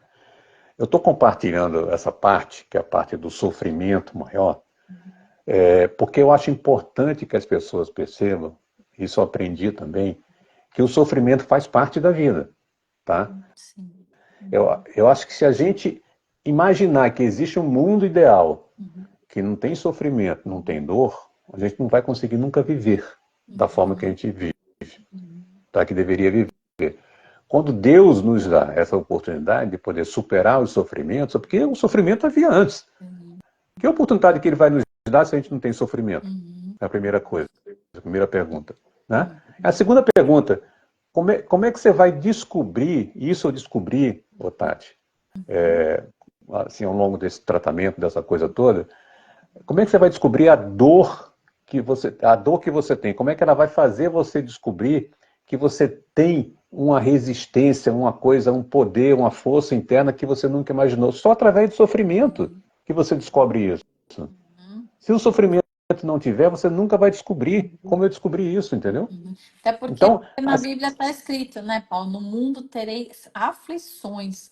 Então, e a gente vê, né, o espinho na carne que estava lá de Paulo, provavelmente era alguma dor que ele tinha. Muitos estudos, a gente tem, lógico, tem várias embasamentos teológicos, mas possivelmente era uma dor. Então, a gente vê que a dor, o sofrimento, as pessoas acham que não, que a gente não vai ter nada, que o mundo a gente veio a passeio, que é só curtição, e não é isso. Então, quando o Paulo fala de tudo isso, que ele passou, é para mostrar para vocês, né, o quanto a gente acha que não consegue, e o quanto Deus nos capacita a passar por aquela prova, né, Paulo? E nesses exatamente. momentos, Paulo, como que você renovava a sua mente para você conseguir passar para tudo isso? O que que você tinha assim de renovação da mente para ajudar as pessoas que estão passando por isso agora? Não, uma coisa que eu acho que é muito importante, diante disso que eu acabei de falar, que você acabou de reforçar também muito bem, é que tem uma frase muito batida, muito comum, mas que cabe perfeitamente nisso. Deus dá o frio conforme o cobertor. Uhum. E a gente só descobre isso com o sofrimento. Sem o sofrimento, você nunca vai descobrir qual o frio que você pode suportar. Agora, quem sabe qual é o frio que você pode suportar, está lá em cima. O que a gente tem que fazer aqui embaixo é fazer aquilo que eu tinha dito antes, é justificar essa oportunidade que ele está nos dando de poder enfrentar aquilo. Porque tem gente que nem consegue passar dali. Entendeu? Já Tem gente que tá desiste. só... Já desiste. Ô, Tati, pessoal, ano passado eu dei uma única palestra até agora, mas também foi muito legal, para um pessoal que era trainee de repórter do jornal Folha de São Paulo, né, do Caderno de Ciência e Saúde. Né? Era um grupo de alunos, de trainees e tudo, tem umas 15 pessoas e tudo, se eu não me engano. E aí no final me fizeram várias perguntas e tudo. Aí teve um que falou assim, Paulo, seu Paulo, em algum momento, diante disso tudo, você ficou revoltado?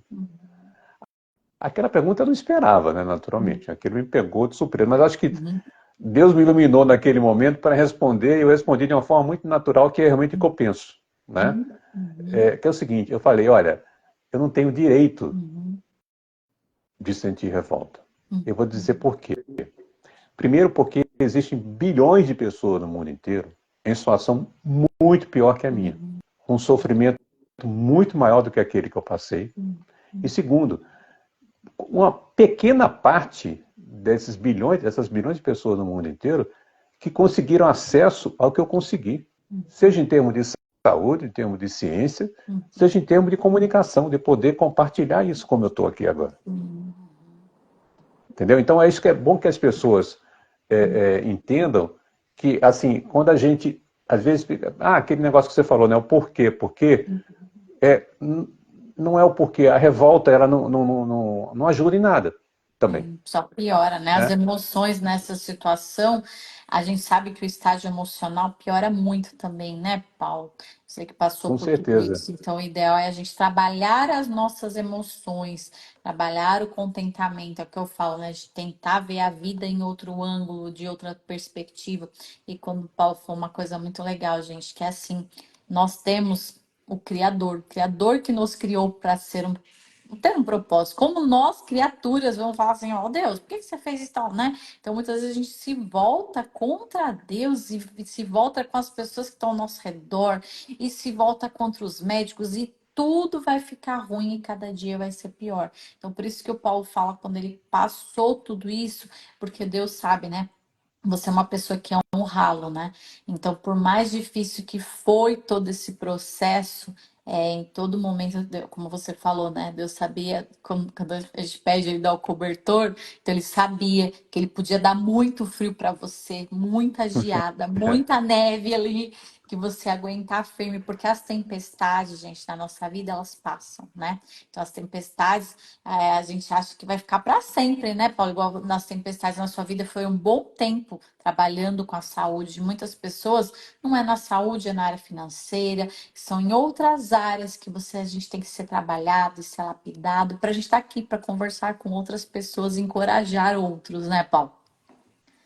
Tem uma pessoa aqui que está perguntando o para quê, eu acho que foi por conta daquela história do para quê que eu falei antes, né? Deve ser, eu acredito. Eu A acho que a tal Mônica da... perguntou também, eu não sei se eu conhecendo a Mônica, se era o para quê da palestra, para que era a palestra. Eu acho que era isso.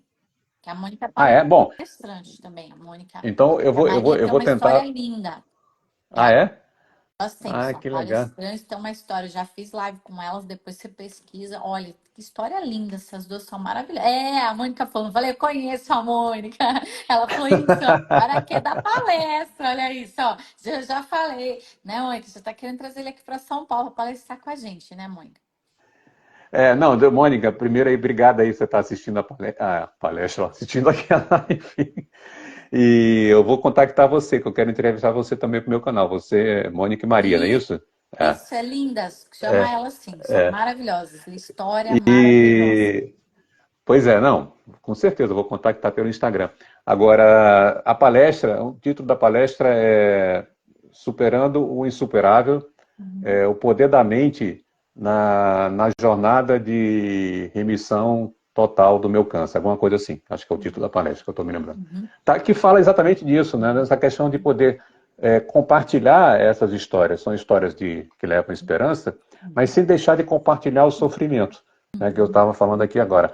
Porque só para completar a história do sofrimento, ele nos leva, assim, muitas vezes a gente reflete assim, pô, a gente tem que compartilhar a história de superação, a palavra superação, resiliência, que é muito forte, né? Uma pessoa como eu, que 13 anos lutando contra essa história toda, contra os cânceres e tudo, mas assim, quando a gente supera isso, eu estou na fase de remissão ainda, né, de cura, porque remissão demora 5 anos, quando a gente supera isso, mesmo que momentaneamente, eu acho que assim, a gente supera para chegar numa determinada etapa, né? Uhum.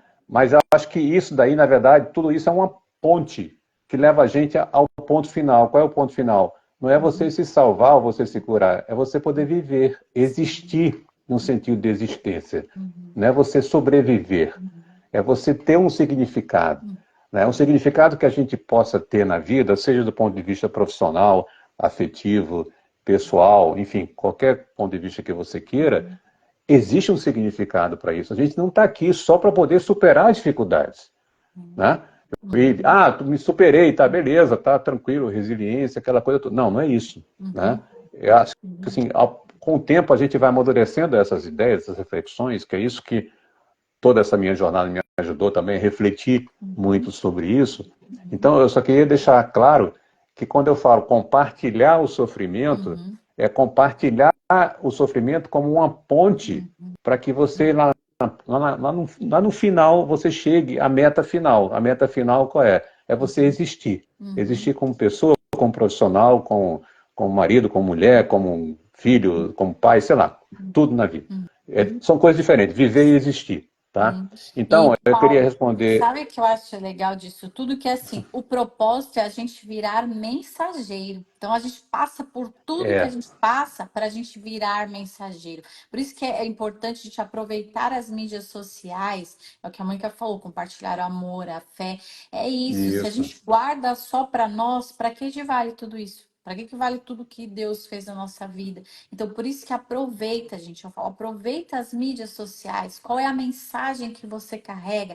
Às vezes a gente fala assim, ai, mas eu vou começar uma mídia social, não tem nem seguidores. Eu vou falar o quê? Vai falar do que Deus fez na sua vida, né? Vai contar a sua história. exatamente. Hoje eu conversando com Deus, ele falou algo muito importante, né? Cada um carrega um livro, porque cada um é uma história diferente, né?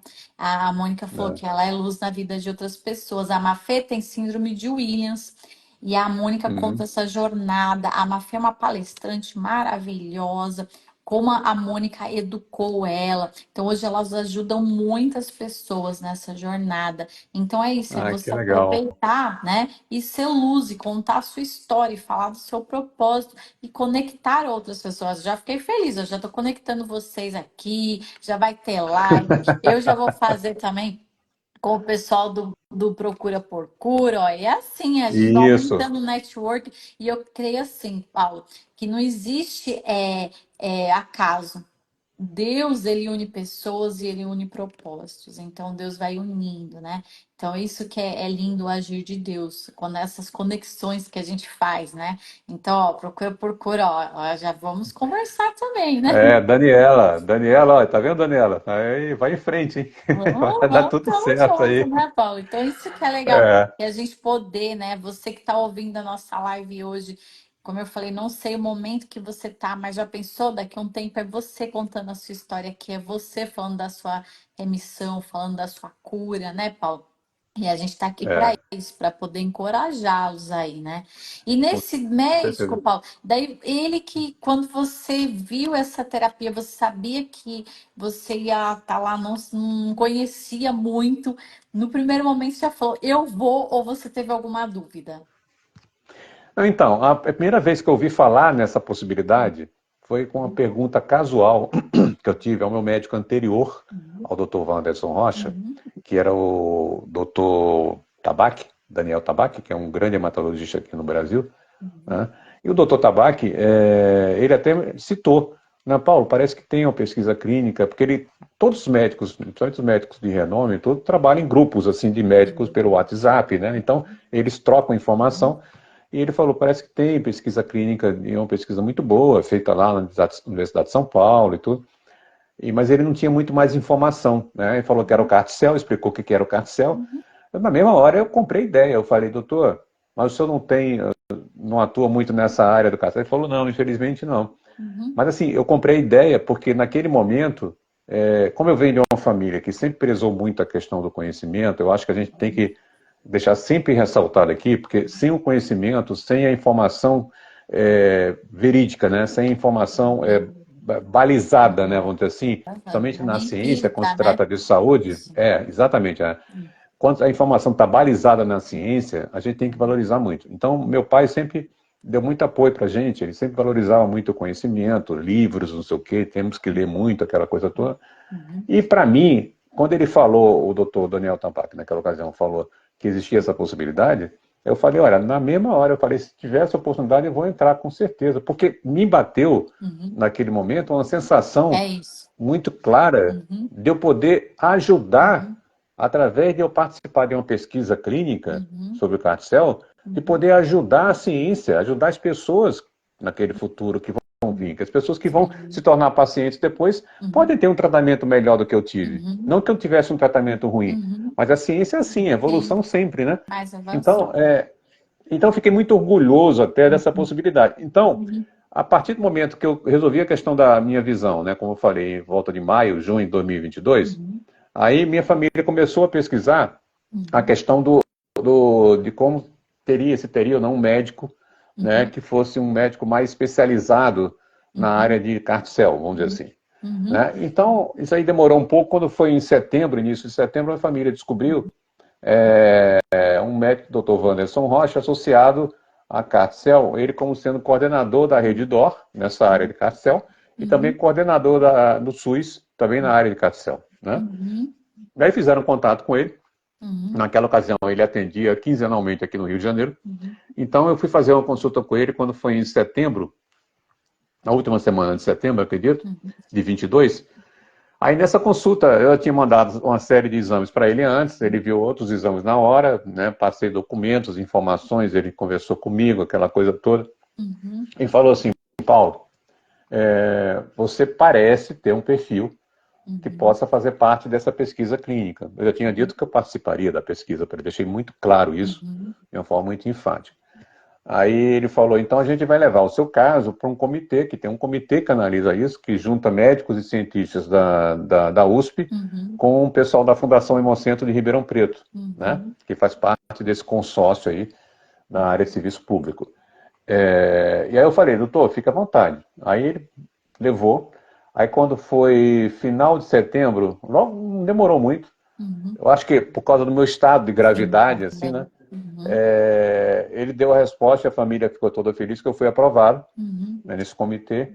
Então eu iria poder fazer parte dessa pesquisa, que poderia, e era naquela ocasião, a minha única possibilidade de me salvar. Né? E aí foi marcada para eu fazer a primeira fase do carticel, dessa terapia, que é a fase de coleta dos linfomas, que eles coletam uma parte dos linfomas, que fazem parte do sistema imunológico da pessoa, linfomas que acabam entrando numa segunda fase, que no próprio laboratório isso é feito, que fazem uma modificação genética desses linfomas, implantando nele um marcador genético chamado, naquela ocasião, para o meu caso, era um CD19, que é o mesmo marcador genético das células tumorais, ou seja, dos tumores que estavam no meu corpo. E com isso ia haver um casamento, ou seja, quando devolvessem na terceira fase, que é a última fase da infusão, essas células modificadas geneticamente, o que se esperava, já que tinha acontecido já com outros pacientes antes de mim, é que essas células iriam atacar diretamente os tumores, mais nada. Né? Como se uma coisa de ficção científica, como se fosse um joystick, né? Você comandando as células do seu corpo poder atacar ali. Não, ataca só ali, beleza.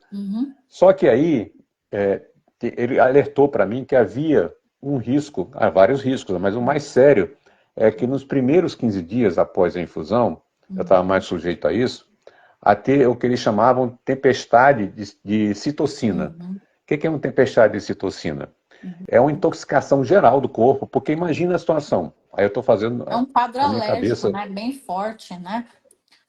Na verdade, é como se fosse uma guerra de três exércitos. Por quê?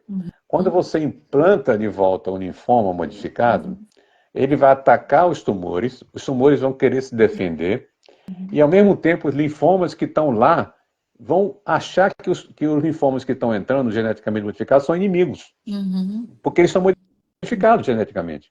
Então você vai ver uma guerra de três exércitos ali. É o linfoma que estava no corpo, o linfoma que entrou e mais os tumores. Então, dentro disso tudo, dessa guerra, o que poderia haver nesses primeiros 15 dias é uma intoxicação geral do corpo, né? De forma que poderia levar, dependendo do grau, né, que seria uma tempestade de citocina que tem vários graus, grau leve, moderado e forte, que no grau mais forte poderia levar até uma sequela neurológica. Ou seja, poderia afetar a cognição da pessoa, né? Isso ele deixou muito claro para mim, fora outras coisas que poderiam acontecer. E tudo. Enfim, aí eu falei, não, tudo bem, doutor, vamos nessa. Aí, bom, aí fiz em outubro a coleta, e cada fase, perdão, que era a primeira fase era a coleta, cada fase ela tinha que ter aprovação da Anvisa, que da parte burocrática, a Anvisa controlava tudo, e ela tem que aprovar, tem 30 dias para aprovar cada fase. Então, se faz uma fase, vamos dizer assim, do carticel, primeira fase, manda a documentação, os resultados lá para a Anvisa, em Brasília, né? A Anvisa estuda se foi tudo certo, tudo ok, aquela beleza toda, aprova, aí dá sequência para a segunda fase. Só que isso tem um prazo, a Anvisa tem até 30 dias. Só que o meu caso era tão grave que com certeza eles conseguiram acelerar lá, dentro da própria Anvisa, né? De tal forma que quando foi a primeira coleta, por exemplo, em outubro, que eu fui a Ribeirão Preto com minha esposa, com a Ana Maria, infelizmente, que na minha vida as coisas nunca são totalmente certas de início, né? Infelizmente a primeira coleta não deu certo, né? Eu tive que voltar em dezembro de 2022 ainda, e você sabe que para um paciente de câncer num estado que eu estava, muito difícil essa viagem. qualquer dia, não, e qualquer dia vale muito a pena. Sim, né? sim. Aí eu tive que adiar essa coleta de novo para dezembro. Aí quando foi em dezembro, eu fui lá, eu fui sozinho, falei para minha esposa, não, precisa ir, que agora eu já sei o caminho, pego um avião, não sei o que, aquela coisa. Aí fui lá em Ribeirão Preto, fiz a segunda coleta, graças a Deus deu certo, e o tempo voando para mim, né? Para poder tentar, né, ter essa oportunidade ou não, correndo quanto tempo. Aí quando foi em janeiro de 23, Dr. Vando sempre em contato comigo, ele dizendo que estava tudo já, a Anvisa estava aprovando as coisas no momento certo e tudo, a coleta tinha sido aprovado, a segunda fase também, faltava só a terceira fase. Enquanto isso, ele estava vendo a minha internação no Hospital de Clínicas, lá de São Paulo, para fazer a terceira fase, que seria lá, né? Só que quando foi tudo assim, conspirando a meu favor, graças a Deus, né? Deus arrumou as coisas lá em cima de um jeito que estava tudo certinho, tempo, a parte burocrática, a parte clínica e tudo. Só que eu tive que me internar em fevereiro de novo, aqui em Niterói, por conta de uma baixa de plaqueta muito forte. Acho que imunoglobulina, acho que foi imunoglobulina que deu muito, massa deu muito baixo, enfim, alguma coisa assim. E com a febre, e tive que me internar, isso em fevereiro de 23, isso, né? Aí me internei, aí eu tinha que primeiro regularizar essas coisas, porque um paciente oncológico, por exemplo, febre para um paciente oncológico é uma coisa muito grave, né? Eu estava com febre, estava com baixa de plaqueta e baixa de hemácia, né? Com anemia, quer dizer. Então, eu tinha que regularizar a minha situação para poder estar livre, para poder ir para São Paulo, né? Eu tenho que chegar em São Paulo mais ou menos bem, né? Então, aí nesse ponto, quando foi eu cuidei de algumas infecções que eu tive lá durante essa internação. Quando foi no dia 2 de março de 23, aí finalmente eu tive alta para poder viajar para São Paulo. Essa viagem teve que ser feita, não podia ser feita de outra forma, para mim, naquela condição, num jatinho médico, né? Um jatinho médico que, graças a Deus, minha família teve condição de se juntar, porque o plano não quis pagar, né? Mas depois entraram na justiça e está se vendo essa coisa ainda não. Porque é um absurdo o plano num paciente, na condição que eu estava, ter ser negado a ele o direito dele tentar me salvar, né? Tudo, é assim mesmo. Isso tudo é É. bem difícil. Por isso que a Não, gente ali, precisa de advogado, né? pois é, eu tenho uma boa advogada para essas coisas agora. Precisa. Então, então fui de jatinho médico com meu irmão Carlos, que é um farmacêutico, doutor em farmácia, tudo, que é uma pessoa que me ajudou bastante também nessa história, junto com meu irmão Fernando, Uhum, né? À frente da família toda, né? E uhum, aí eu fui com ele no jatinho até São Paulo. Em São Paulo, pegamos uma ambulância no aeroporto de Congonhas e fomos para o hospital de clínicas direto. Aí me internei lá. Aí quando foi, aí me internei, no segundo dia da internação tive Covid de novo, né? nossa, Paulo. E aí com isso atrasou mais ainda a infusão, porque eu não podia fazer nada sem ter a cura da Covid, Curado. claro, primeiro, né? Uhum, É. Aí passei 10 dias ainda, né? uhum, Porque eu tive que fazer 3 exames de Covid ao longo desses 10 dias, para poder ter certeza que eu tinha sido curado, que isso é um protocolo médico, né? sim, para fazer. E aí eu fiquei internado nesse tempo numa ala isolada no hospital de clínicas. Aí quando deu a alta da Covid, aí beleza, aí voltei para a enfermaria, isso no setor de hematologia, transplante de medula óssea, né, lá no hospital de clínicas.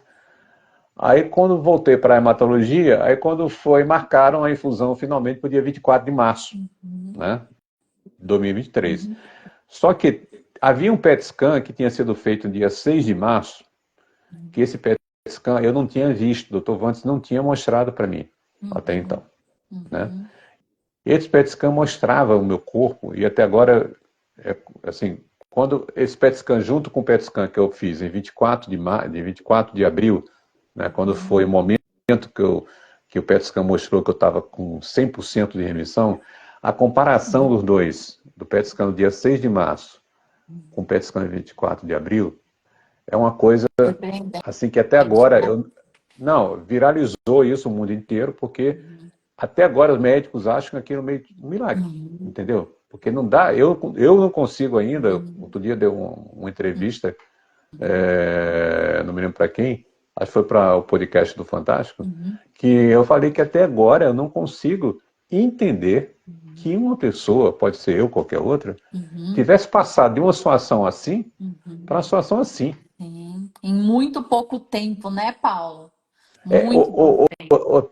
Tati, muito pouco tempo, e ao mesmo tempo também, como eu falei, é como se fosse assim, meu corpo estava todo tomado de preto, de borrão preto, que são os tumores, do pescoço até a Sim. perna, Uhum, e aí na outra imagem uhum, tá tudo limpo, é como se tivesse passado uma borracha, sim. É entendeu? algo Você pega o assim lápis, surpreendente mesmo. E nesse, né, quando você fez essa infusão, teve muitos efeitos colaterais? Porque você já estava bem então, debilitado. estava muito debilitado, Uhum, fora todas as coisas que tinham acontecido comigo e tudo. uhum, Mas assim, diante de tudo que eu sabia que poderia acontecer, eu sempre tenho, assim, sempre fui uma pessoa muito otimista e continuo sendo, mais ainda depois de tudo isso, né? sim, com certeza. Mas eu sempre também tive na minha vida inteira, independentemente de doença ou não, eu sempre tenho um hábito na minha mente de ter sempre um plano B, Uhum, né? Seja um plano B para poder lidar com a situação e superar uma situação de um outro jeito, uhum, ou seja, um plano B para poder aceitar aquilo, né, de alguma forma. Porque o uhum, plano A é sempre querer ultrapassar aquele uhum, desafio, óbvio. Né? Esse é o uhum, plano A. Não? uhum, E aí, naquele momento, de madrugada, na madrugada do dia da infusão uhum, das células, eu mandei um zap para minha mulher, uhum, para ela transmitir ao meu filho, uhum, me despedindo dela.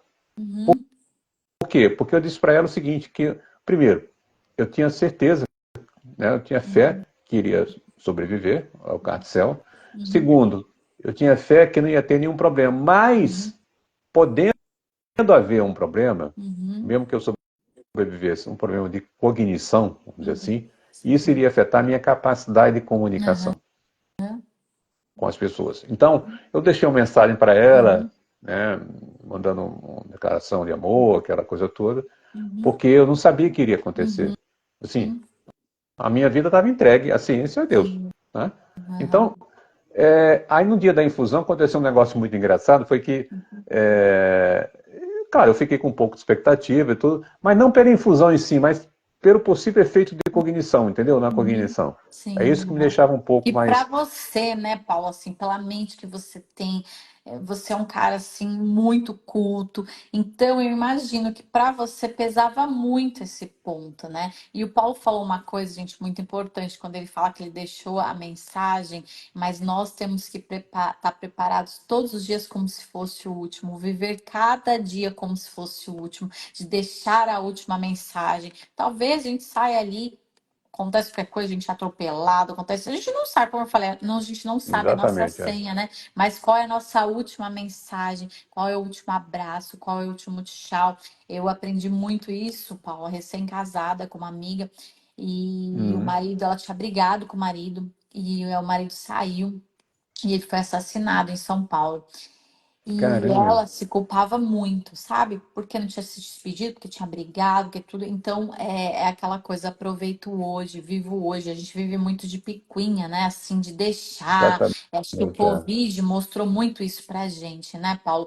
Que pessoas tão jovens, tão novas. Então, viva o hoje intensamente, abrace quem precisa abraçar. Hoje, aquela pessoa que você não fala, manda uma mensagem, sabe? Porque a gente não sabe qual é a nossa hora. Então, é algo muito importante que você falou também, né, Paulo, da gente deixar. Eu não sei como vai estar a minha mente, mas eu quero que pelo menos essa pessoa tenha esse último recado meu. Você achando, né? Você achando, e Deus falando: ah, meu filho, você não sabe o quanto vocês vão viver ainda e vão curtir esse casamento, né? Mas pra gente, a gente é limitado, né, Paulo? A gente é muito limitado, né? Que Deus tem que Não, ter o eu acho que extraordinário para cada um, né? é. Eu acho que a gente é como aquela história de Deus dá o frio conforme o cobertor, que eu já Uhum, tinha isso na minha cabeça, uhum, né? E quando aconteceu a infusão, assim na hora da infusão que eu estava falando, aí chega, quer dizer, aí chega a enfermeira com um recipiente térmico assim, quadrado, uhum, que eu sabia que ali dentro estava a bolsa, uhum. né, com as minhas células que foram tratadas geneticamente. Uhum, Né? Aí quando ela tirou aquela bolsa, pô, uma bolsinha desse tamanho assim, cara, enchia até metade, só com um líquido meio vermelho, meio laranja. uhum. Aí ela foi botando assim do meu lado. Aí eu pensei que ia ter toda uma equipe de médicos ali do meu lado. E tudo. Não, era só ela, mas como se fosse uma transfusão, alguma coisa, sei lá, Soro, tipo, você vai doar um sangue, sei soro, lá. né? É. Aham. Como fosse um soro, vamos dizer isso. Aí eu falei assim, vem cá, é aqui que estão essas células? Aí ela falou, é. Eu Uhum. falei, cara, não acredito. Quanto tempo vai durar isso? Ela falou assim, uns 45 minutos. Quer dizer, então, que 13 Uau. anos de vida lutando contra isso vão se solucionar, talvez, em 45 minutos. Ela falou, Uau. ficou rindo. Eu falei, pois é. Uau. Você vê qual o poder da ciência, qual o poder de Deus, na verdade. Né? As Uau. duas coisas. Né? Uhum. Aí, bom, aí teve a infusão. Tudo correu bem, graças a Deus, durante a infusão, porque, como eu falei, é uma coisa muito simples, né? Uhum. E aí, passou esses 15 dias, ao longo desses 15 dias, e antes já da infusão, eu fazia sempre um acompanhamento com a equipe multidisciplinar do hospital, Uhum. do Hospital de Clínicas.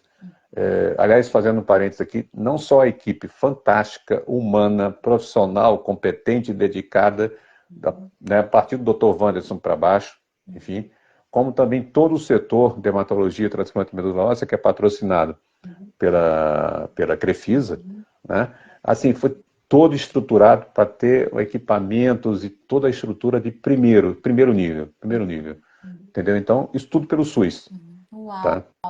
Uau. Então, bom, diante do que estava possivelmente poderia ocorrer comigo, eu Uhum. tinha esse acompanhamento multidisciplinar e tinha uma médica neurologista, a doutora Ana Luísa, que ela fazia sempre comigo antes da infusão e continuou fazendo nos 15 dias posteriores à infusão, Uhum. uma espécie de um teste, né, um Uhum. teste neurológico comigo Cognitivo. que, Uhum. que envolvia coisas básicas, Uhum. assim, mas que são muito significativas para a avaliação deles, que, por exemplo, eu tinha que responder onde é que eu estava, eu Uhum. tinha que dizer a data daquele dia, Uhum.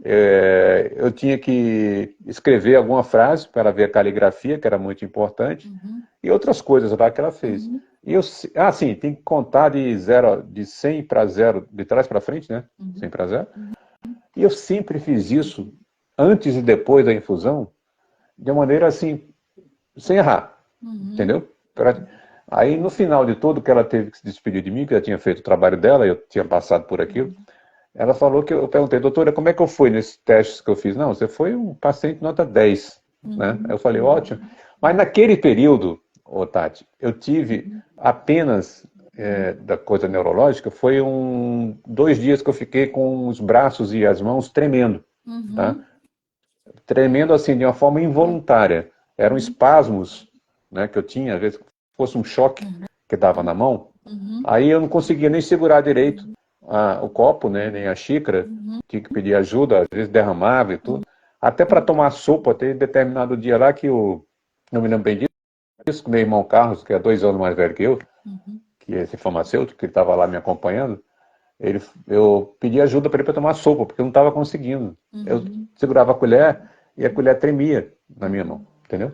Aí ele me ajudou e tudo. Então, mas nesse período de 3 dias, aí conseguiram regular os remédios que tinha. Eu tomava medicamentos muito fortes, naturalmente, né, por conta desse tratamento, que é um tratamento bem inovador e tudo. Uhum. Para não E dar com isso, eles rejeição acharam. e tudo, tem que ser. Uhum. Pois é. E aí eles acharam que essa tremedeira poderia ser por conta dessa dosagem dos medicamentos. E aí regularam a dosagem e melhorou realmente e acabou sumindo isso. Foi a única coisa mais séria. Agora, ao longo desse período, que é depois da infusão, que foi 24 de março, Uhum. até a minha alta dali dia 28 de abril, Uhum. eu tive também episódios que eu tive que subir para a UTI, porque eu tinha pressão muito baixa, Uhum. isso era natural. Eles tinham tudo mapeado, isso é muito importante, que é essa a vantagem de você ter a pesquisa clínica, de você ter a ciência por trás disso, porque a ciência, ela absorve aquilo que ela viu, a experiência do que ela viu com aquela pessoa, e isso vira protocolo, Uhum. né? Sim, Isso sim, é. vira uma forma de você atender os outros, você não precisa começar do zero, Uhum. entendeu? Então Uhum. eles já sabiam que eu poderia ter determinada coisa, e aí quando a coisa acontecia, imediatamente, quase sem esperar nada, eu já ia no caminho certo, entendeu? Me Uhum. levava para a UTI, eu ficava lá tomando um medicamento X para poder regular a pressão, não sei o quê. Uhum. E aconteceu isso durante 3 vezes ao longo desse processo, depois da infusão 24 de março de 2023, Uhum. até. Aí teve o PET scan 24 de abril, como eu falei, que foi esse Uhum. que detectou que eu estava em remissão total, e aí teve a minha alta 28 de abril, né, Uhum. do hospital. Só que não terminou, né? Porque a partir da minha alta, minha família toda comemorando aqui em Niterói, eu lá em São Paulo, minha Uhum. esposa, ela estava, desde o início de março, ela estava tinha uma prima dela que estava direto em São Paulo, num apartamento que a gente alugou pelo Airbnb, perto do hospital, que isso fazia parte também do protocolo, Uhum. porque o paciente CAR-T-cell, ele tem que ter um local de alguém que fique perto do hospital para Uhum. poder, em qualquer situação de emergência, ir para o hospital, né? Uhum.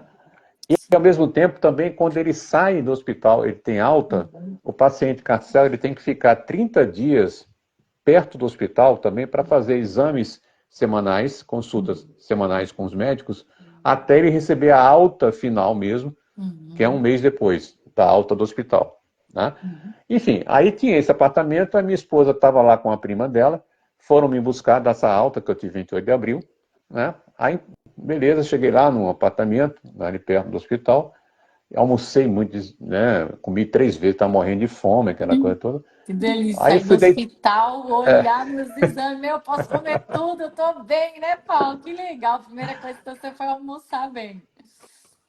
Pois é, aí que aconteceu, a minha família toda, né, comemorando, aquela coisa toda, aí fui deitar, depois do almoço. Minha esposa ficou na sala do apartamento, vendo televisão, junto com a prima dela, que é uma senhora já e tudo. E aí, quando foi determinado momento, ela viu que eu estava gemendo, eu estava sentindo uma dor terrível na perna, mas muito forte. E ao mesmo tempo também eu estava tremendo, eu estava com calafrios. Eu sabia o que era calafrio, entendeu?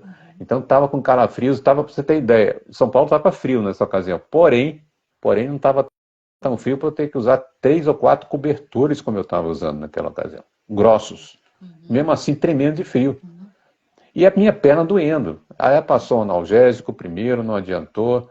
Enfim, aí em determinado momento, ela preocupada, foi ver como é que eu estava de novo, que eu não tinha melhorado. Aí ela viu que eu estava com a cor da minha pele meio esquisita. Aí, na mesma hora, ela, como é profissional de saúde, também, Sim. ela imaginou eu Uhum. pudesse estar entrando num choque séptico, né? Sim. Uhum. E aí me levou para o hospital, eu sem poder andar. Nessa altura da história eu já não me lembro de nada, ela que me contou depois, que eu estou contando aqui agora, tá? Uhum. Então me levaram, ela com muito, assim, aí eu digo, Deus mais uma vez ele sabe o momento certo de agir. Se encontrar um Uber em São Paulo, às 8 da noite, ou 10 da noite, que eu não me lembro, alguma coisa assim, acho que era 8, 10 da noite, num sábado, que chegue no lugar que você está.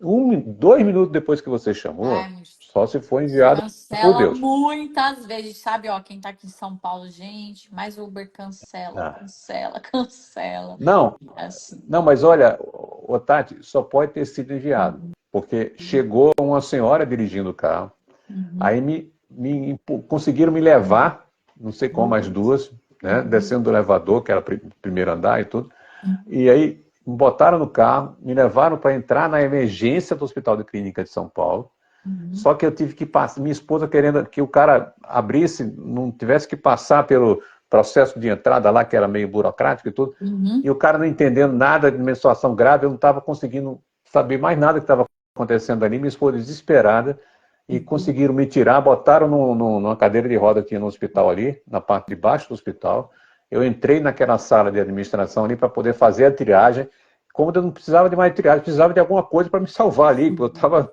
assim, eu não sei o que estava acontecendo ainda naquela ocasião, mas era uma coisa grave. uhum, E os caras querendo que eu assinasse, não conseguia nem enxergar, nem saber o que estava acontecendo. Então minha uhum, esposa brigou e tudo, foi assim.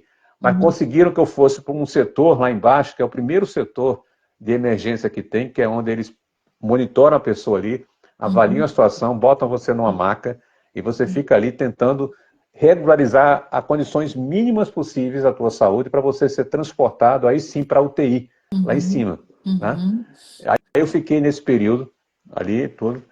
Aí quando eu fui, a minha esposa ficou ali até 4 horas da manhã, no dia seguinte, me acompanhando junto com a prima dela, voltaram para o apartamento. Aí nesse momento eu já fui, subiram comigo até para a UTI. Né? Essa uhum, UTI que eu fiquei, lá do Hospital de Clínica de São Paulo, essa da septicemia, depois que eu descobri que é septicemia, uhum, é uma UTI que não é a mesma que eu tinha ficado anteriormente. uhum, Era uma UTI que serve para atender São Paulo inteira.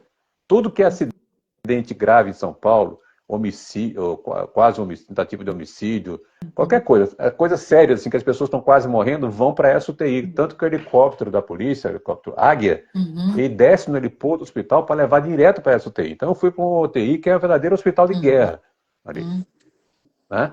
Cheguei ali, me levaram para ali a UTI ali, um corredor que separa, em cada lado você tem uma espécie de um box, né?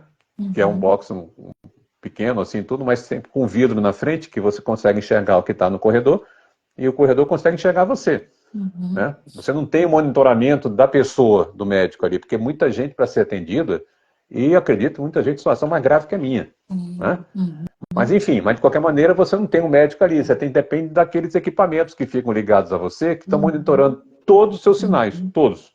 Também se o equipamento daquele falhar, já é. É, Bom, sim. aí quando foi no dia seguinte, eu estava num estado muito ruim. Tanto que a minha esposa foi, depois que ela acordou, no dia seguinte, ela foi lá no hospital, isso foi no dia 28 de abril, dia 29 de abril de 2023. Uhum, Ela foi lá no hospital me visitar novamente, e o médico falou para ela me contou depois, que, assim, num pessimismo danado uhum, em relação ao meu estado. E uhum. aí me disse disse para ela que a minha pressão estava 5/3. Nossa, Paulo. Aí diz ela que ela chegou no meu box, um box onde eu estava, que a Uhum, visita no box, numa situação dessa, só é permitida no horário de 4 às 5 da tarde. É 1 hora de visita só. uhum, Né? Então você fica completamente, você e as máquinas ali. uhum, Aí quando ela chegou, eu estava completamente ainda atordoado, porque eu estava com o meu nível é um nível de alguma coisa no sangue que eu não me lembro de algum nome, uhum. que causa, tipo, você fica meio Perde perdido, repete as coisas e sentido. tudo. Aham. Perde É. E sentido. aí eu estava completamente desesperado, gritando quando Uhum, ela chegou, uhum, pelo nome do Gabriel, uhum, nosso filho, uhum, pedindo para ele estar ali, pedindo para ele estar ali, pedindo para ele estar ali. uhum, Aí ela tentando me acalmar, dizendo, não, você está bem, você está curado, você não sei o que e tudo. uhum, E eu não conseguia, chorando, descontrolado, me balançando para frente e para trás. E ela tentando me segurar. Aí ela fez contato com o Gabriel, conseguiu falar. Gabriel tinha quebrado o braço ou a mão naquela mesma noite, estava no hospital, engessando, uhum, mas não teve dúvida. Pegou um avião, chegou no dia seguinte lá. uhum, Né? Mas enfim, aí nesse período ela tentando me controlar, aí ela desligou o telefone, aí eu estava com o oxímetro no dedo. Uhum. Esse foi um momento que para mim foi muito significativo. Eu fiz isso de uma forma, acho que meio inconsciente, Uhum. né? Eu peguei, tirei o oxímetro do meu dedo e segurei na mão dela e segurei na mão da prima dela. Uhum. Eu falei alguma coisa assim, eu não preciso mais de oxímetro, preciso da mão de vocês. Uhum. Aquele momento ali, Uhum. eu acho que foi um momento que eu estava, não digo partindo, né? Uhum. Mas eu estava assim, meio que tipo Uhum. inconscientemente, achando que talvez não tivesse mais solução Uhum. ali Se entregando nas mesmo, né, máquinas, Paulo? as máquinas na ciência, mas tinha solução pelo lado humano, tinha solução pelo amor, sei lá, Uhum. qualquer coisa que a gente possa explicar. Eu sei Uhum. que elas, né, ficaram emocionadas, toda aquela coisa toda. Eu sei que aí eu fui melhorando. Mas por que eu tinha que ficar ali durante 7 dias que eu fiquei naquela UTI do hospital de guerra? Por quê? Porque descobriram que eu estava com uma bactéria, eu tinha tido uma sepsemia muito forte, Uhum. né, gravíssima, Uhum. e que essa sepsemia tinha sido por causa de uma superbactéria que eu tinha adquirido no hospital, né? Uhum. Tanto que eu tomei 5 antibióticos para combater esses antibióticos de alto espectro, né? Uhum. Muito Uhum. fortes até. Uhum. E aí, eles estavam achando que essa bactéria poderia ter se instalado no meu catéter, que eu tinha um catéter implantado desde 3 anos antes, que é um Não. catéter que é muito comum, chama Porte-a-Cat, Uhum. que Para é um não ficar catéter toda que se hora, né? implanta para não ficar abrindo acesso toda hora para Sim. fazer quimioterapia. Isso é muito importante. Isso para mim foi fantástico, porque eu já fui furado nessa vida aí, Uhum. esse catéter resolveu muita coisa da minha vida. Uhum. Então, eles achavam que, por conta do tempo que já estava ali dentro, o catéter Uhum. poderia ser o foco de Uhum. infecção.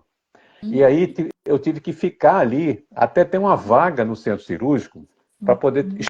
extrair o catéter, Uhum. né? Só que não tinha vaga nunca, porque toda hora surgia alguém acidentado, claro. Sim, aqui em Né? A São Paulo é prioridade é caos, aqueles. né? Era uma facada, era quase um homicídio, era um acidente É. de carro gravíssimo. Uhum. No meu caso, apesar de ser grave, Uhum. diante daquela guerra que estava ali, aquele hospital de guerra, como eu falei, era Uhum. dos menos graves. Eu Sim. tinha que me conformar, mas Uhum. eu não aguentava mais ficar ali. Então, Uhum. durante esses dias todos, até surgir uma vaga que acabou não surgindo, Uhum. todo dia que entrava um médico ali, seja quem for, enfermeiro, médico, eu praticamente implorava para a pessoa para conseguir que eu saísse dali, tivesse uma alta, pelo menos Uhum. pudesse voltar para a enfermaria. E Uhum. lá na enfermaria se resolvia a questão de retirar o cateter, mas eles não podiam fazer isso, claro, sem saber se tivesse uma estrutura ou vaga Uhum. no centro cirúrgico lá da enfermaria que eu estava, Uhum. que era outro centro cirúrgico, Uhum. entendeu? Então eu fiquei nesses dias, que foram 7 dias realmente assim marcantes na minha vida, Uhum. assim, em situações que eu praticamente implorava. O médico assistente, o Dr. Vantes, que entrava lá para me ver quase todo dia, ele disse, Dr. Eric, né? Eu praticamente implorava para ele, e eu falava, repetia a frase, falava de uma maneira enrolada, porque eu não conseguia por conta dos efeitos do medicamento, por conta de tudo que eu estava sentindo naquele momento ali.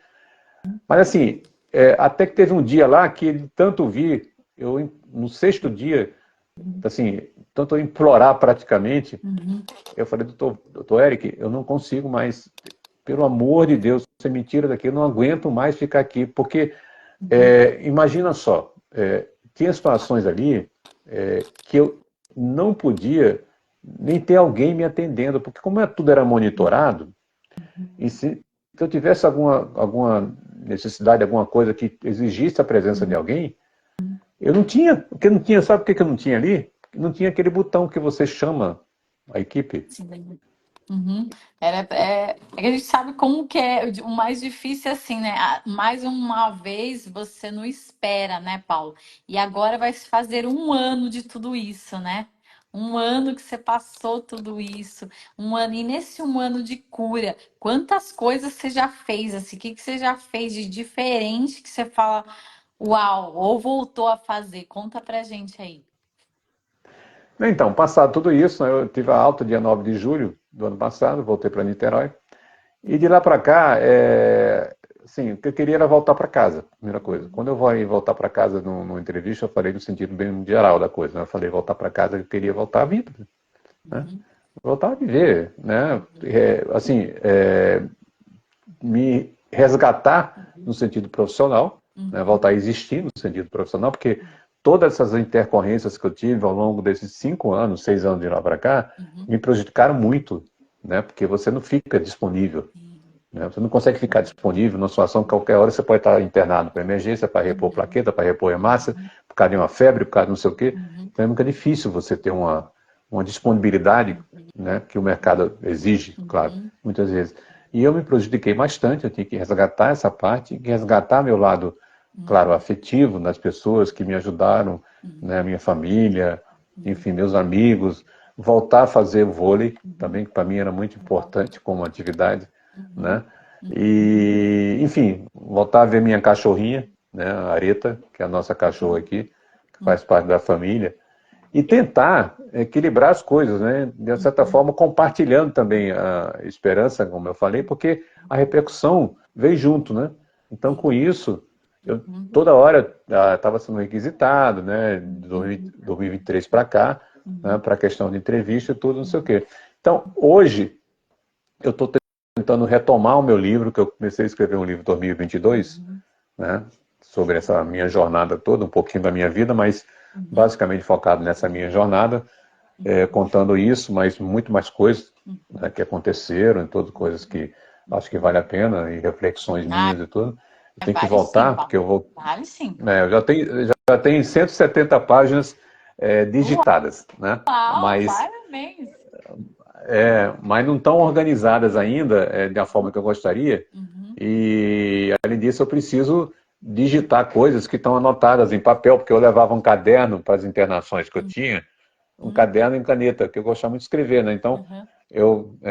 eu escrevia ali coisas que aconteciam, né? Reflexões minhas ali. Então, tem isso em rascunho.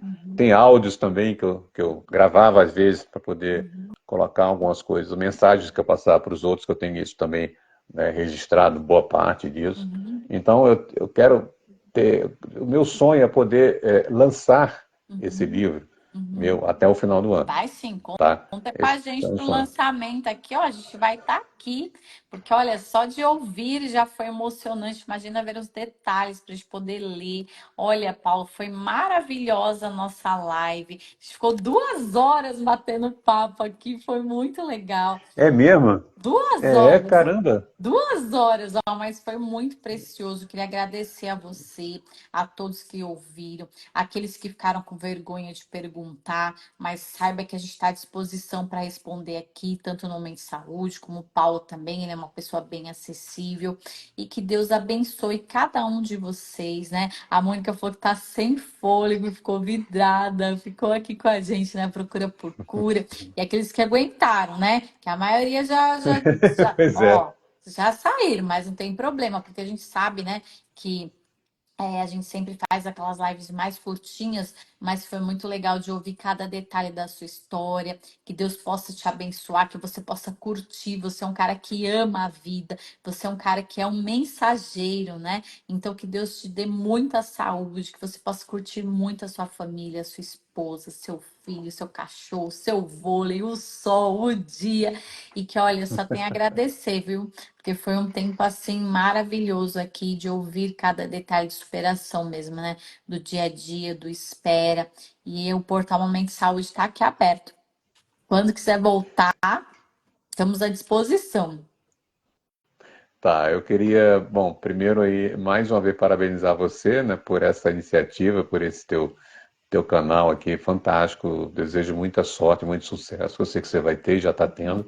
Agradecer a você, especialmente, tudo por essa oportunidade. Um prazer, uma honra, como eu disse, estar aqui. Agradecer a todos que estiveram aqui. Aqueles que mandaram mensagem, especialmente, tudo aqueles que não puderam mandar, mas não tem problema nenhum. E até a Júlia Vendramini, a mãe da Renata, agradeceu aqui, e outras que você citou também. E dizer a todos vocês que eu estou aqui não é só por causa de Deus e não é só por causa das minhas escolhas que eu fiz aqui, que eu falei que são coisas fundamentais, mas também porque houve uma corrente positiva de muita gente que eu nem conheço que está aqui agora me assistindo e que com certeza vai me assistir depois, talvez, no seu canal aí. Porque se não fosse essa corrente de gente, de pessoas anônimas, que para mim né, que eu não conheço pessoalmente, eu certamente eu não estaria aqui, ou talvez não estivesse aqui da forma que eu estou, Uhum. entendeu? Porque esse otimismo que às vezes para mim que eu sempre tive, ele só se fortaleceu a partir das coisas que eu tenho visto. Uma coisa muito certa, Tati, é uma lição que a gente tem que aprender.